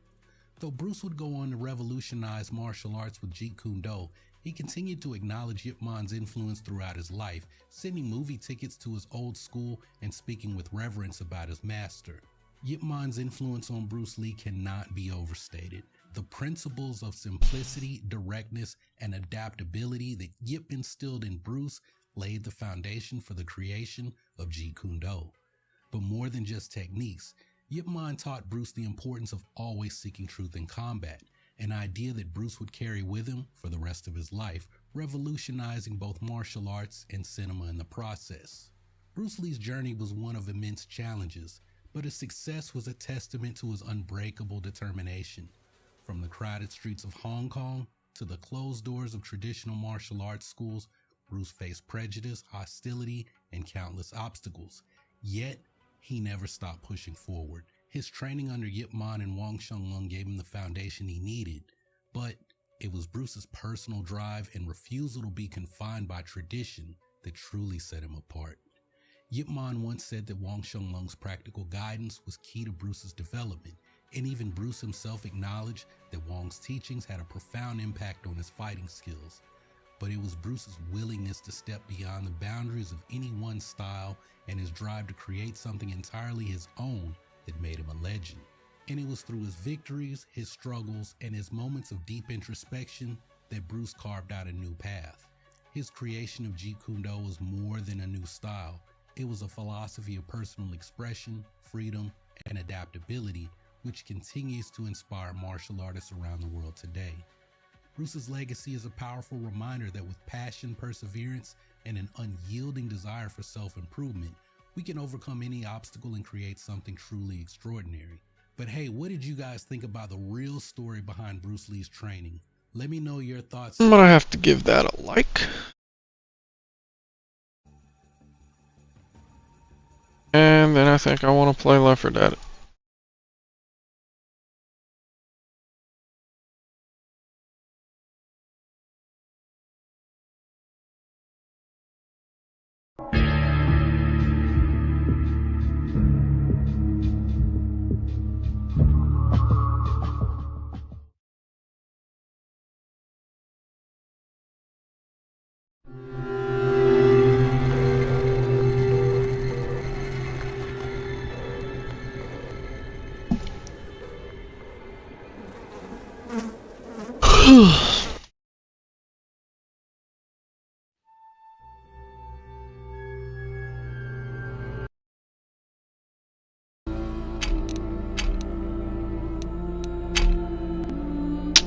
Oh, is there a game on Blood Harvest or not?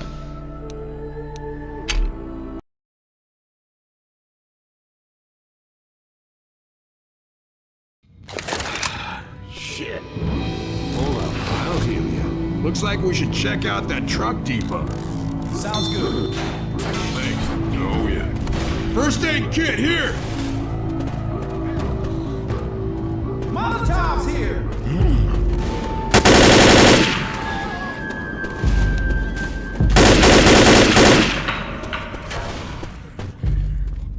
Double my... This'll blow something up.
There's a pipe bomb over here!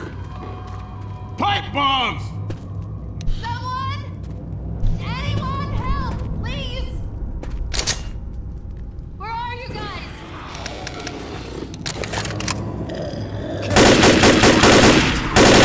I need some help! Let me out of here!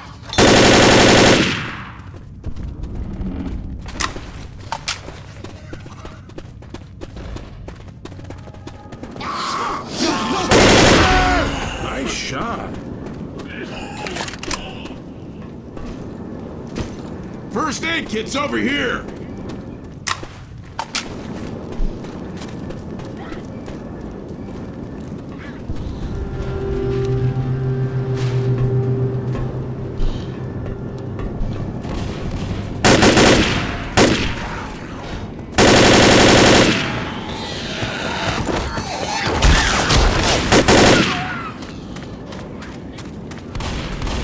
Reloading!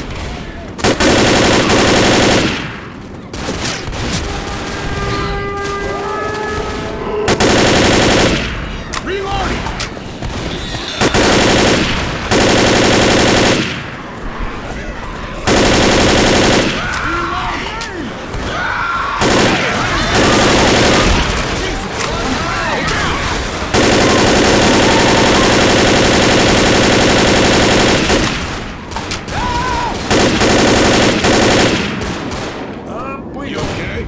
I don't know. It don't look bad. Thanks, man. Thanks. Reloading!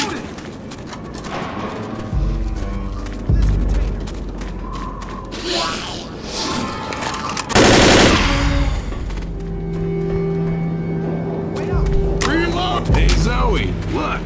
We're passing gas. Pills, man.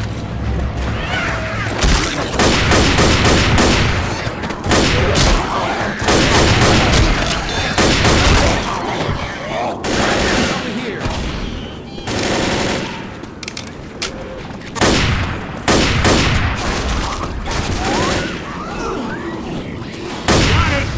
Good shot.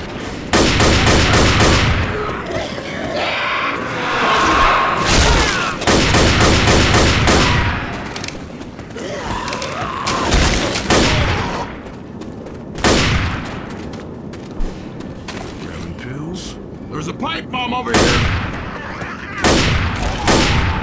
There's a pipe bomb over here!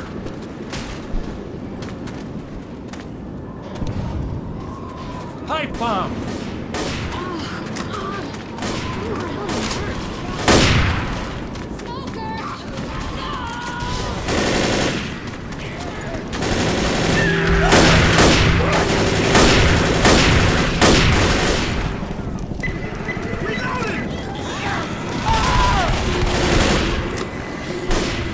Alright.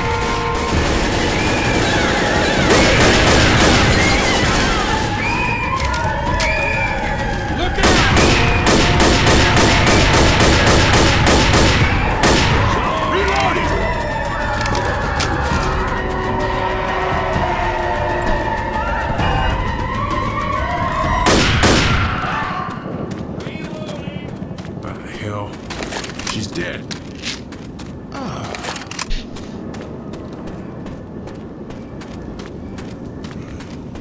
Anyone out there? I'm trapped in here. Help, please! I need some help getting out of here.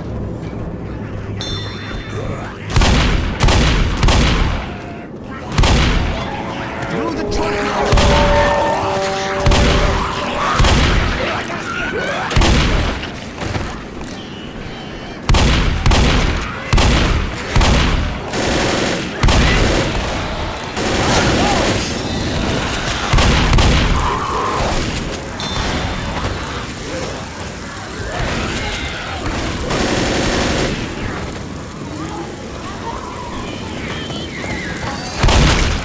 Bro. I no longer feel safe.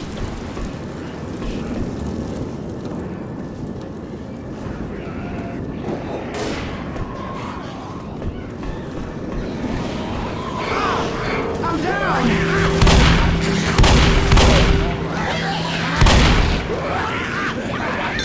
Watch out! I'm down! I'm here. I'll help you. Damn it! Bullish! This is going to hell real fast! Let's get in that truck, step on the gas, and not stop until we see the army.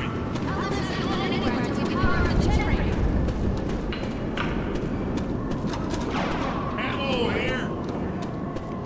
Weapons here!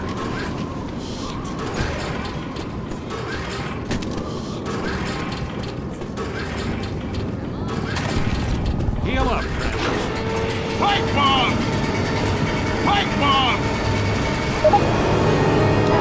Pipe bomb over here!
Kickstart the generator!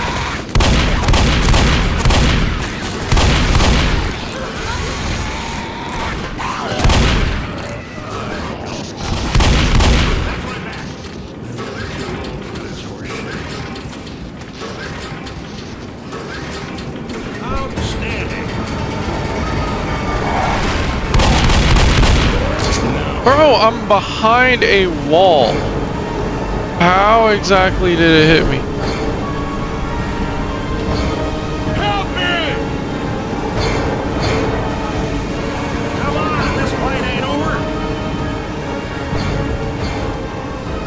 Thanks, Bill.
Am I helping them with?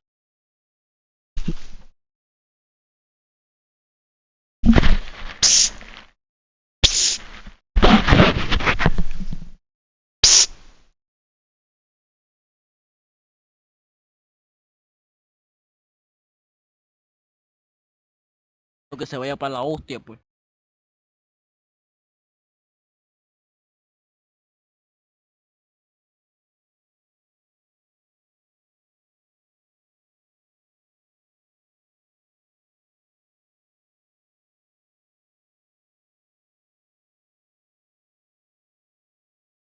Ey, rápido que no tengo todo el día, hostia.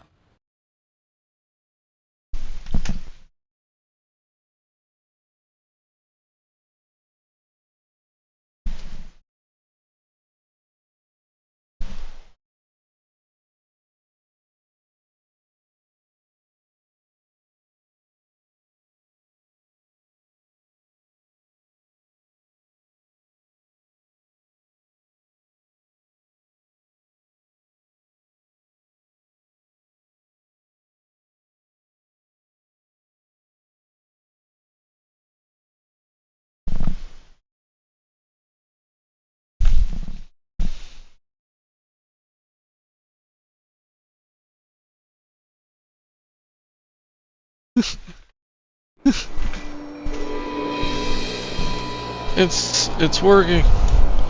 I'm a genius. And I couldn't use the jigsaw to cut that. I had to cut that by hand. Unless anyone has a better plan, I say we head there. Sounds good to me. Let's head to Riverside. I'm here.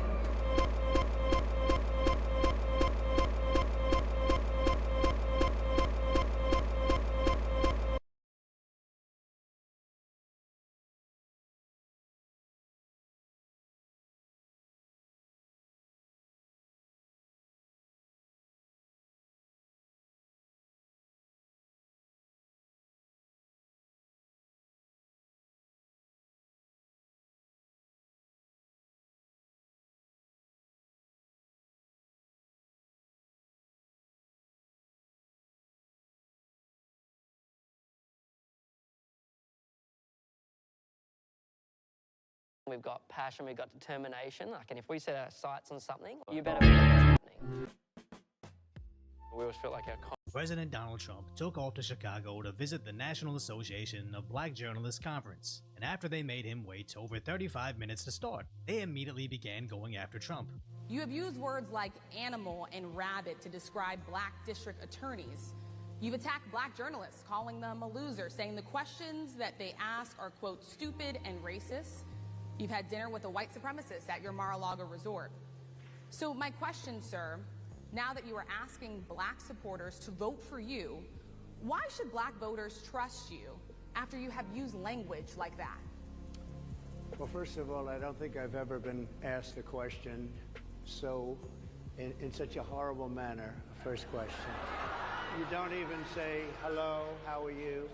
To which the media framed as Donald Trump's hostility. So why did he spend his valuable time going to a conference that sole purpose was to ask him leading questions to try to get a negative soundbite out of him?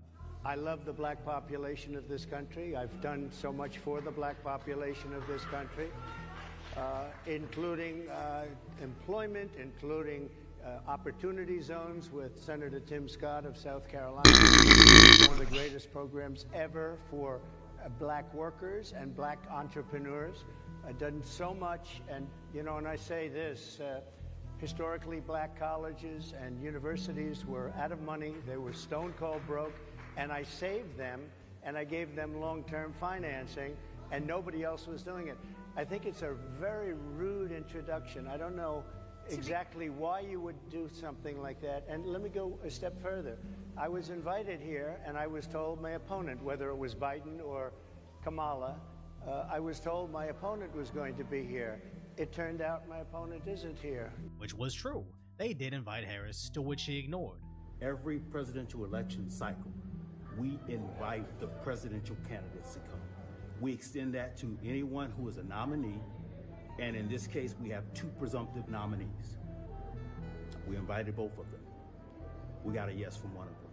As apparently she didn't need to be there, as the interviewer was just going to defend Kamala for her. Do you believe that Vice President Kamala Harris is only on the ticket because she is a black woman? Well, I can say, no, I think it's maybe a little bit different. So, I've known her a long time indirectly, not directly very much, and she was always of Indian heritage, and she was only promoting Indian heritage. I didn't know she was black until a number of years ago when she happened to turn black, and now she wants to be known as black. So then the Associated Press rushed out to write, Trump is falsely suggesting Harris misled voters about her race. Never mind the fact that Trump is just saying the same things that they themselves have reported. So the Twitter replies were hilarious, as being Indian is something that even she previously embraced. The first senator of Indian American heritage. And I'm really glad to be here. To become the first Indian senator in U.S. history, which would be quite an accomplishment. Yes. You are Indian. Yes. Okay, and I don't know that everybody knows that. Everyone's like, you know, Kamala Harris is Indian, right? It's like the thing we're so excited about. And Vivek Ramaswamy, who shares Kamala's background, finds this sudden turn insulting. On a very personal level, my parents were immigrants to this country, legal immigrants from southern India. Very same part of India that her mother also immigrated from. I think it's a hard fact, Martha, it's just a fact, whether you like it or not, that many Indian Americans in the United States are indeed somewhat offended by the way Kamala has suddenly cast aside the Indian American side of her identity. She leaned into it when she ran for office in California. Big Asian American and Indian American population. So she wore that when it was convenient. She's wearing a different identity now when it's politically convenient on a national stage. But apparently, being racial fluid is now perfectly acceptable. She wants to be known as black, so I didn't know, is she Indian or is she... Liking what I did with the place? Wow. It's got a barrier. Kinda cool.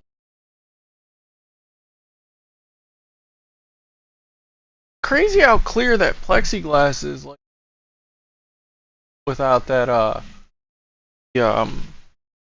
thing, you know? The little air hose.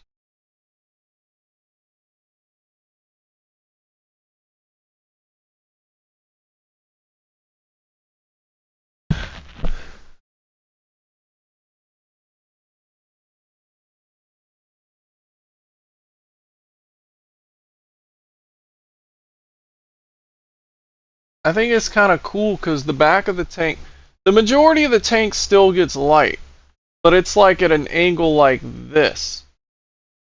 So less light is touching the glass, front glass, at least direct light. So it's like, you can even kind of see a shadow here. wonder if that's going to kill that algae there.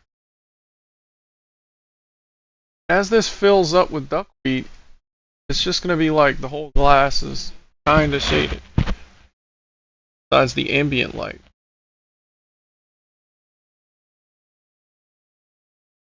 Oh yeah. Black stuff.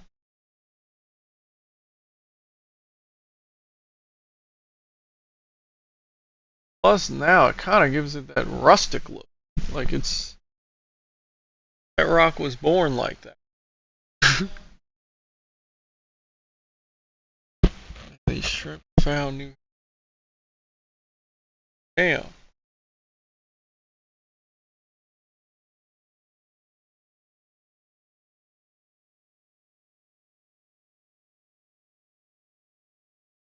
Yeah.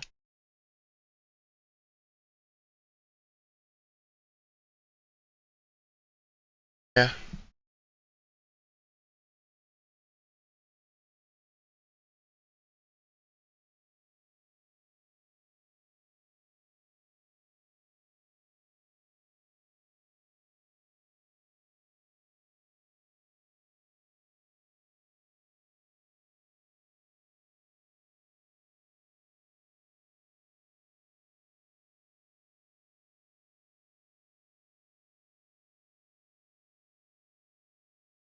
Interesting. Mother Nature, bro. You can't find this shit in your own backyard. You gotta create this shit. You know? That's what I love most about the aquarium hobby. It's kind of like you're playing God. You know? And being God sounds fun in the beginning, but at some point you realize that shit ain't easy, man.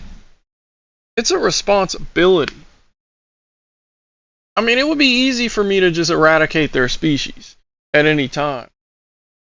Well, what's the fun in that? I want them to be happy, you know? That's kind of like... It makes the Christian God seem even more evil, because when I take responsibility of these fish, even the bad fish, I don't want to kill. I don't want to destroy forever. I don't want to see them burn in hell forever. Like, those fish are bullies, man. They pick on other fish. Back when Samuel was killing all them fish, I was like, man, Samuel. How come God doesn't do that in the Bible? And it's just how I designed Samuel, you know? God could Google Samuel and be like, well, Samuel's a aggressive fighting fish. Can't burn him in hell for that. He was born. When I take these fish in the tank, I'm like, okay, I need to account for that. Maybe I could separate them into different tanks, maybe. Different countries, different continents.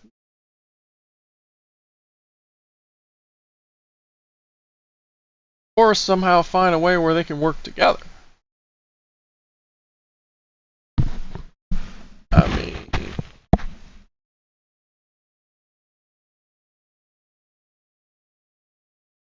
That's what I would do. And that's what I've done. I've done that with the fish tank. It's kind of a beautiful thing. Like you're struggling to find balance. Not perfection. Balance. Because in my opinion, balance is perfection. But when you look at the tanks that are perfect, they're on their hands and knees every day scrubbing the algae off of it. I mean, perfection is a lot harder to maintain than balance. And it's not even as...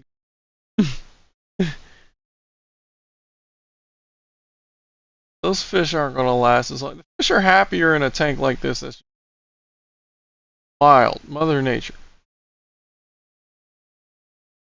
I haven't perfected balance. I'm doing pretty good, but there's a missing.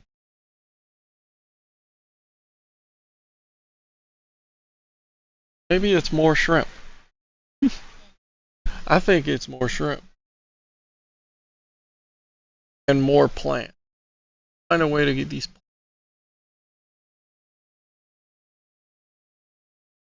everywhere without being everywhere. You know?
I don't know. I think I'm doing a good job. I mean, I haven't really done a water change in a long time. I've just added water. I've just topped off.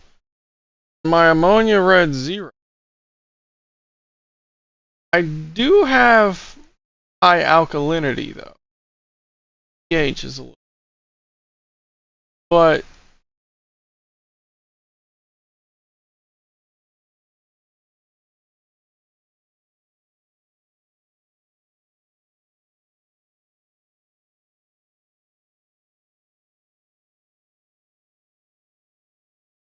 it's like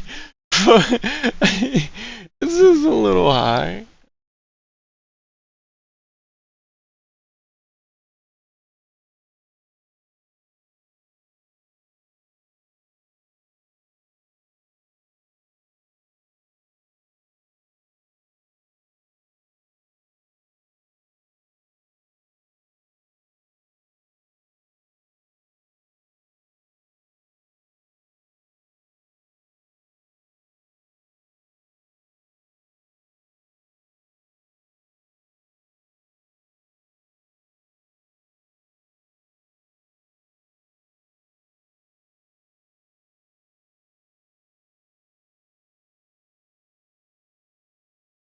That duckweed is going to flourish now. It's not getting any surface agitation.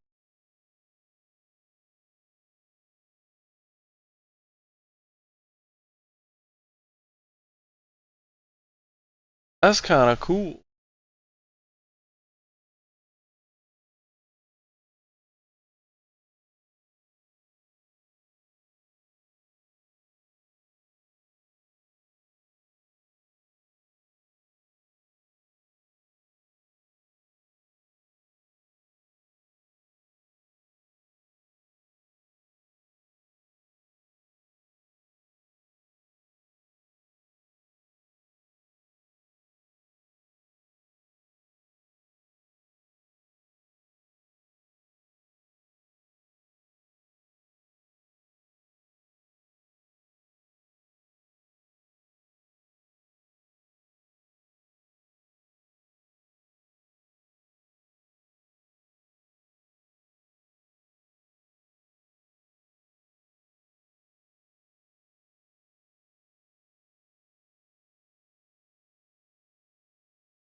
Yeah, this, I like my design better.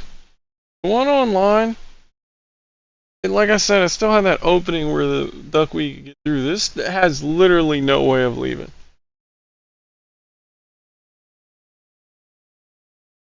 think it was right beside you.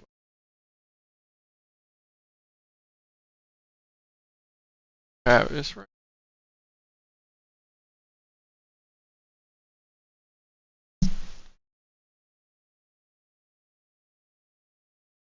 Goldfish.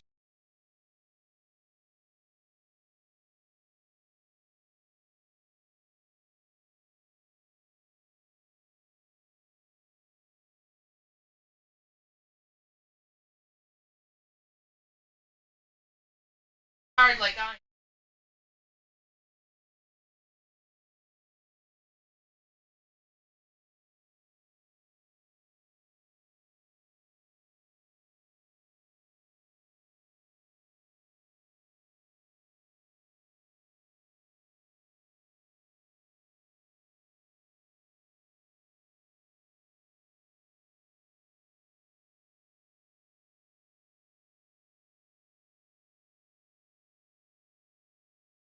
Watch that heat.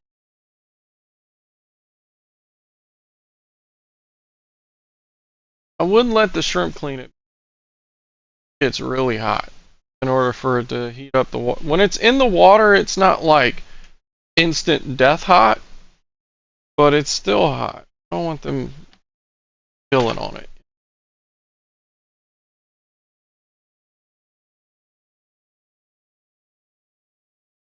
Although the snails kind of did, and they're fine. So.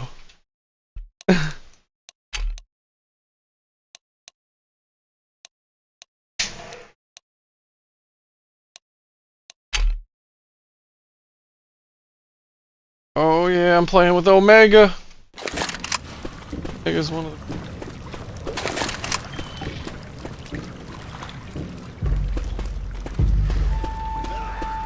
Every time I play with a good player, I'm lagging. I just have to deal with it. They'll never know that I'm better than them.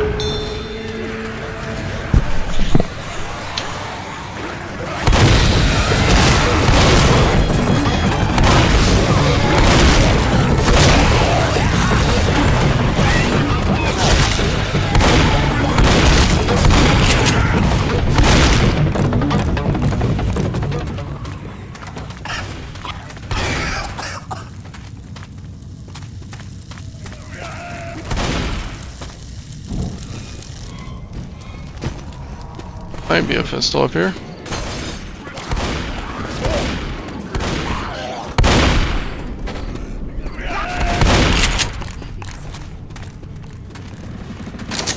Yeah. That's why I like this guy. We both had the same idea.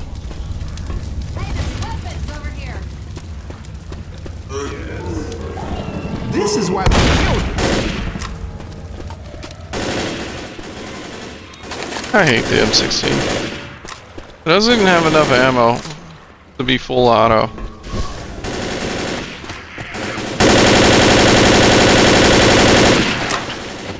Doesn't do enough damage. Takes too long to kill a zombie unless you get a headshot. Headshots kill instantly, which is nice, but so does with the pistol too. This is just more accurate.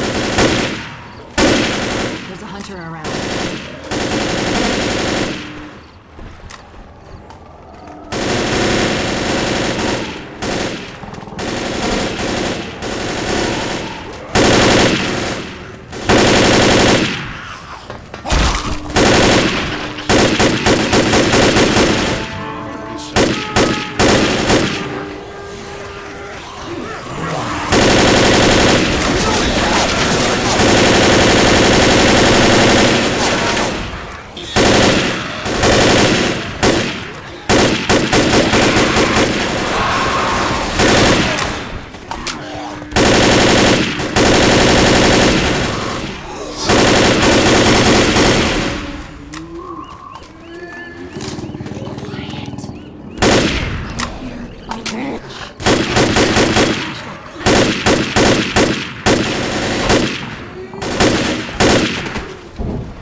I gotta go for headshots. Man, I need a new mouse pad. It feels like it's sticking a little bit. Here, take this.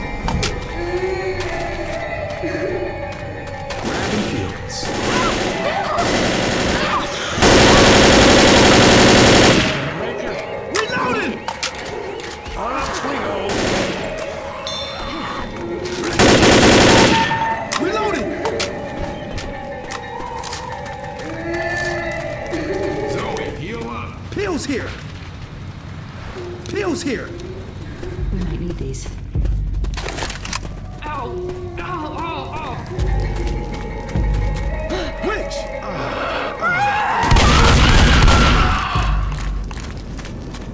I feel like aiming for the ass in this game. I noticed with players, it definitely kills faster. But with the witch, it kills fast enough.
Dude, can't see nothing behind these bushes.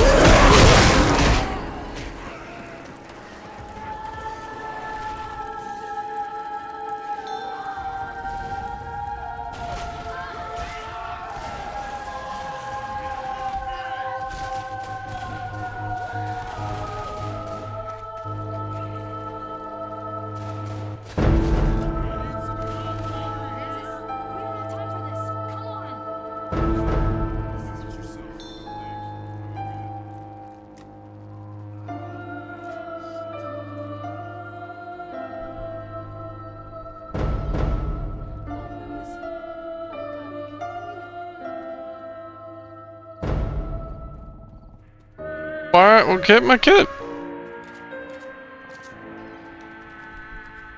Man, I thought it was bad fighting this thing outside. Man, I feel like...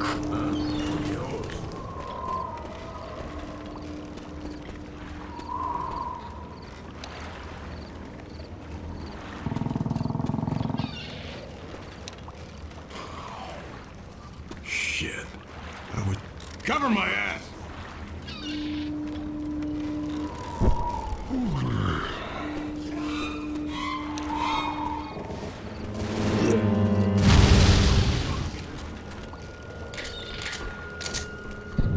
Jesus. Shoot that guy, goddamn. How? Oh my goodness. Yeah, that's why I like the M16.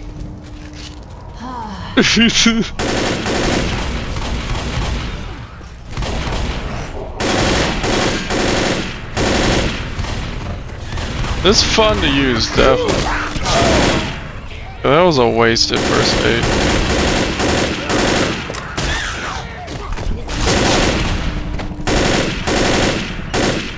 He is lag. We're all lagging, but don't run that way, no.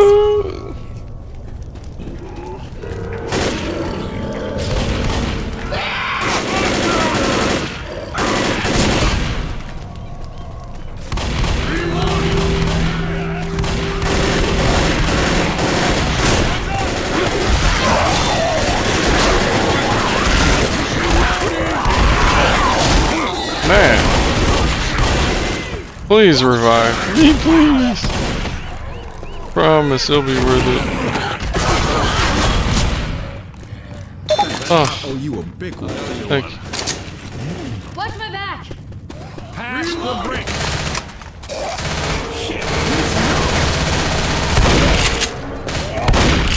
How bad are you? No, I'm all right. Come on, Francis.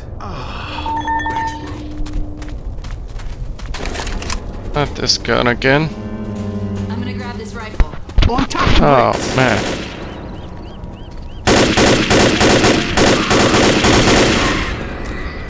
I got nothing. Reloading!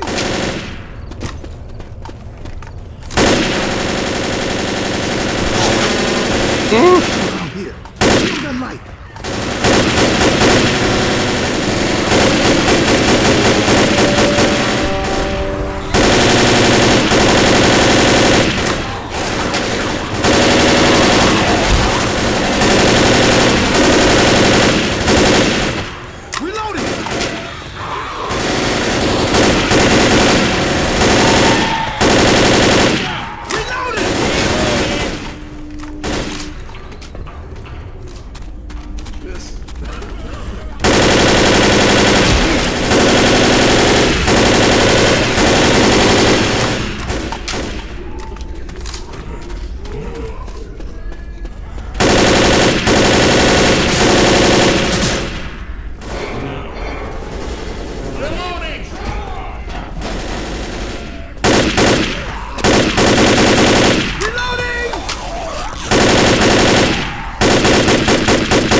Oh, fuck.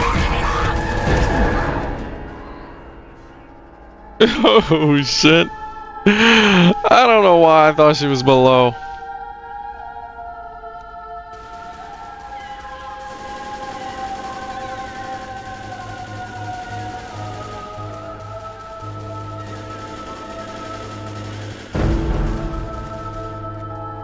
Another sip of beer here. Black. She is always this is unclear. I respect either one, but she obviously doesn't because she was Indian all the way, and then all of a sudden she made a turn and she went black. Your response to those comments? As a person of color, as a black woman who is in this position that is standing before you at this podium behind this lectern, what he just said, what you just read out to me, is repulsive, it's insulting, and so she's not gonna answer. I'd rather have the shotgun than the M16 to be honest. I feel like there's similar damage output with the pistol. Damn it, Zoe, we trust you.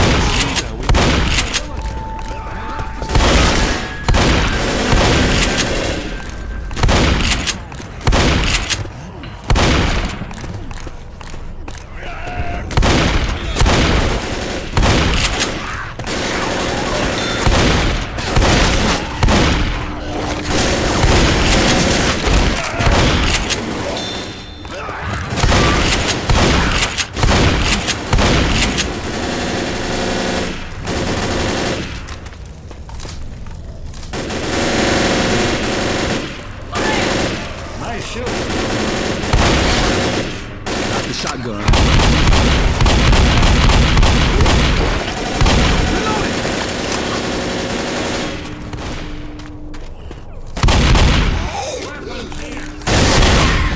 Jesus, guys. Let me have my battles, man. I feel like I'm gonna get shot or shoot someone on accident.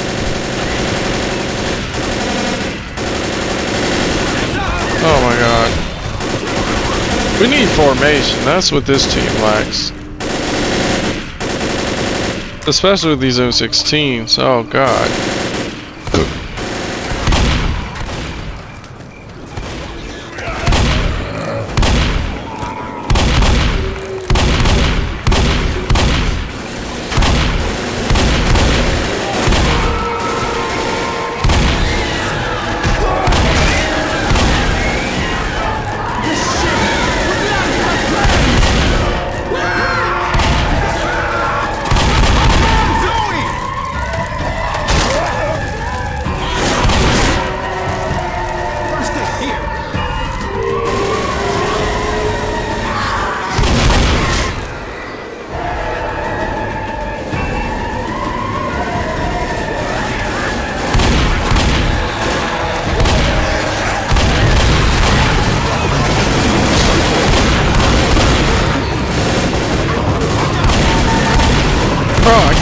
function like this.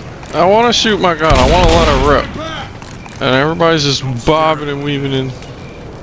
This feels so unnatural, like I can't shoot. I mean, I can. I'm like, off chance they're swinging through.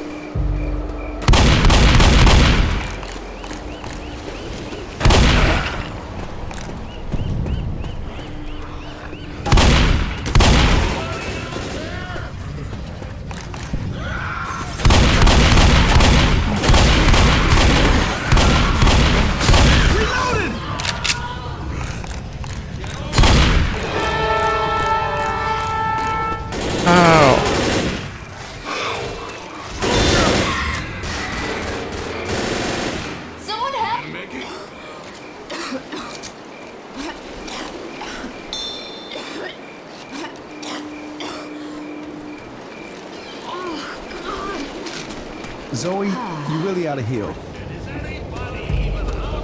Weapons over here! Molotovs here!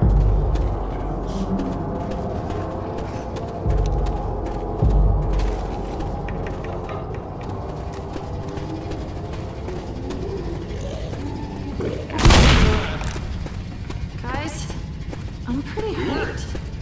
Bro, you want to go back and get your first aid kit or not? Reloading! Molotov!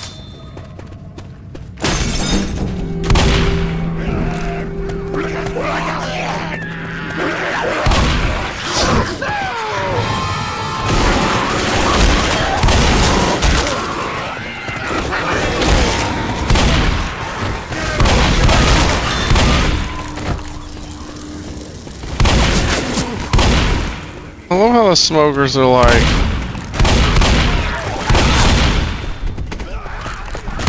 let me zap him through the concrete where he can't even see me.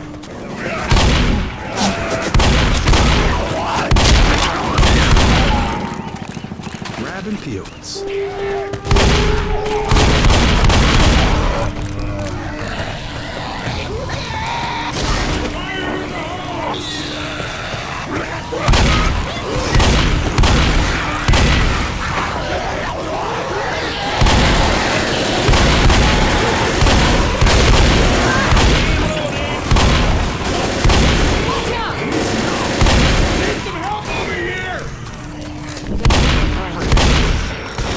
Come on!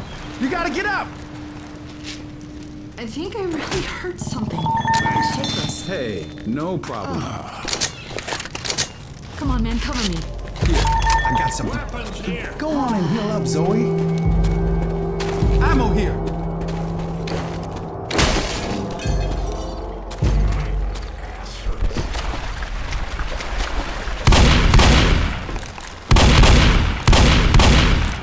Over the ship.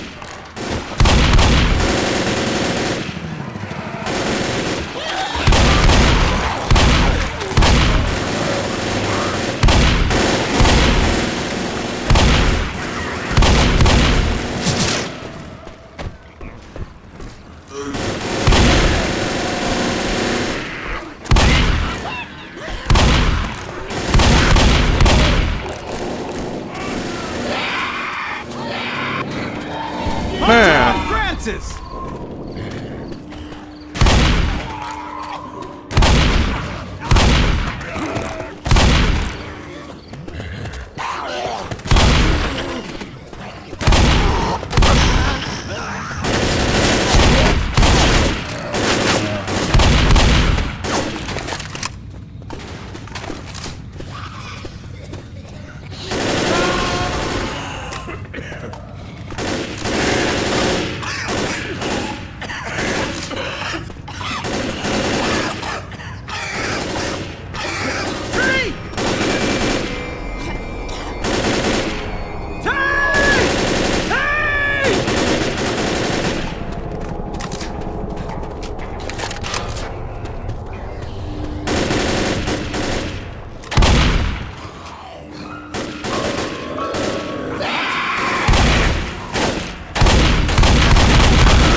Like hell.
fields.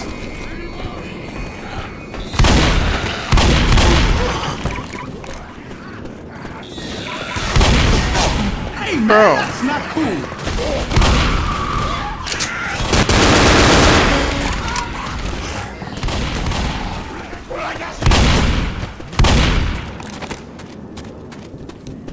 They're gonna set that shit off.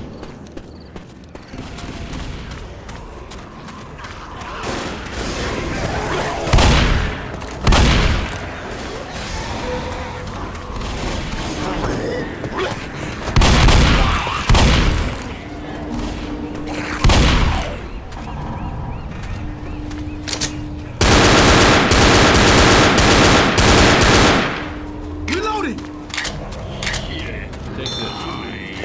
Rival here.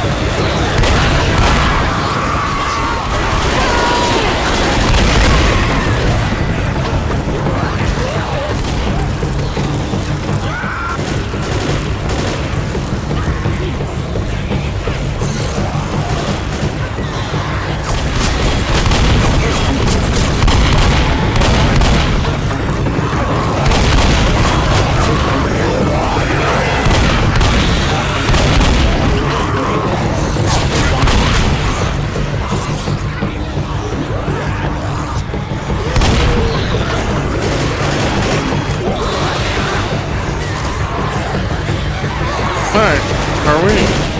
Okay. I'm cool with this.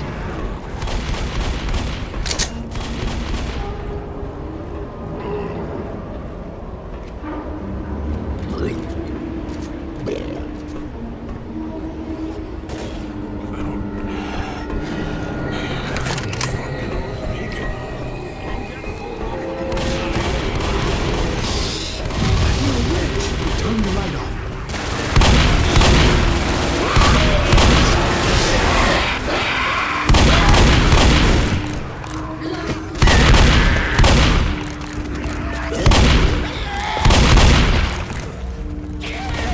I'll take the shotgun.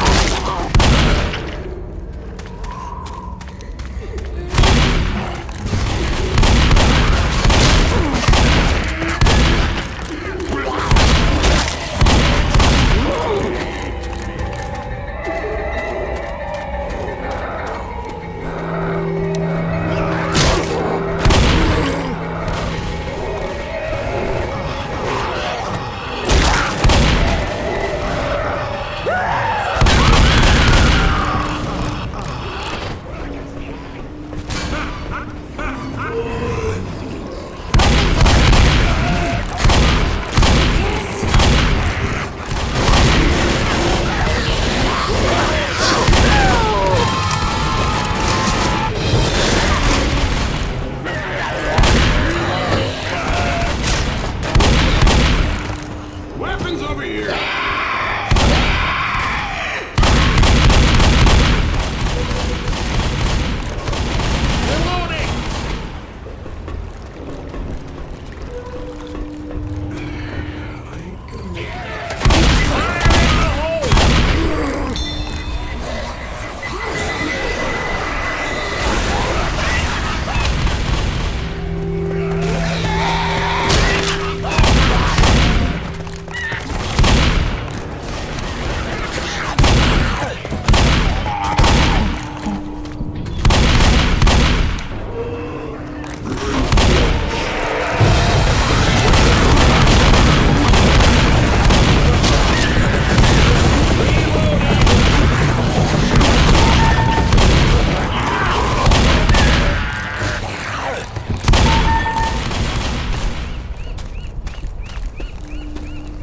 Pipe bomb! Pipe bomb here! Here,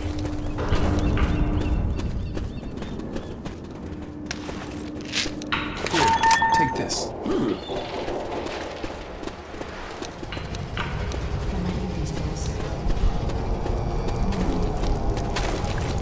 Double time it into the safe room, people.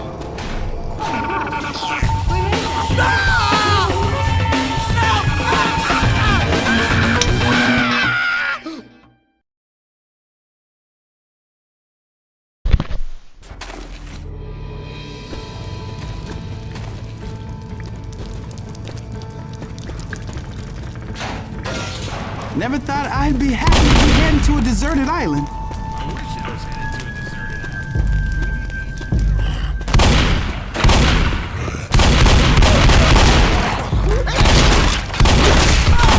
Bro.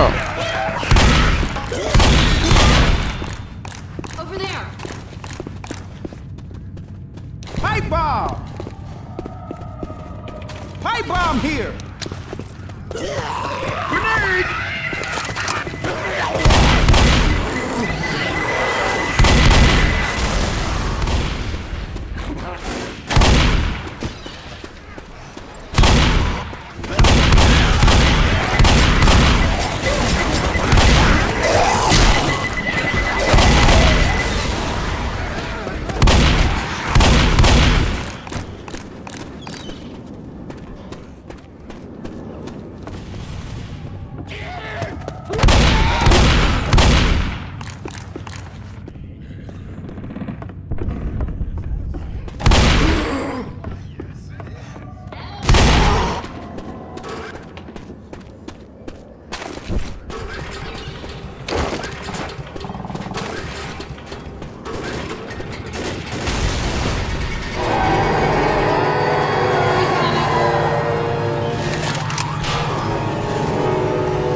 Dude, you have got to be kidding me.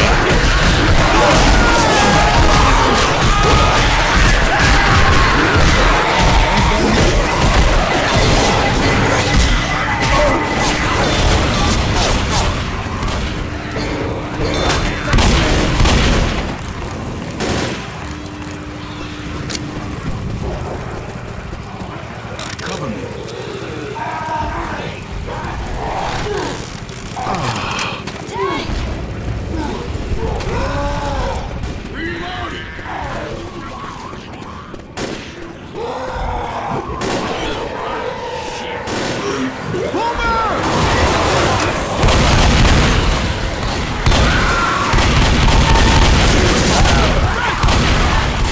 Oh, fucking help you and you shoot me.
Why would he light someone on fire? We gotta pull ourselves together. Well, who shot that? Was that me?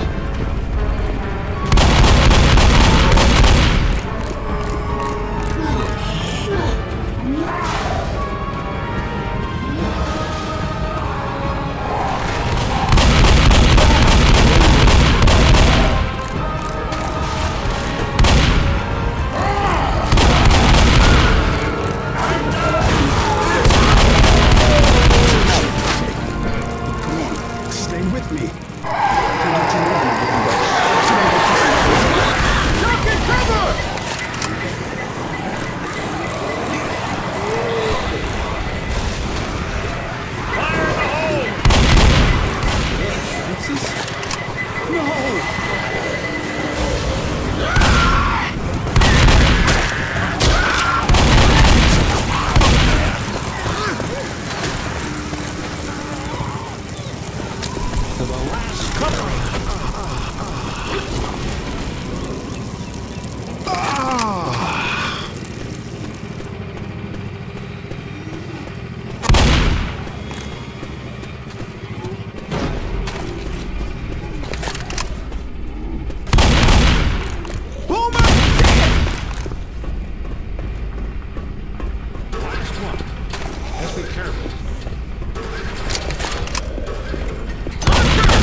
Bro, like, how are you gonna spawn shit right beside me, bro?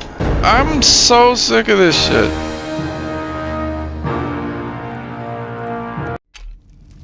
I can't take it anymore today. They sabotaged me. Like, you know what you were doing. They're like, okay, he's about to fucking be successful against a tank. Let's spawn a boomer and a hunter right fucking beside him.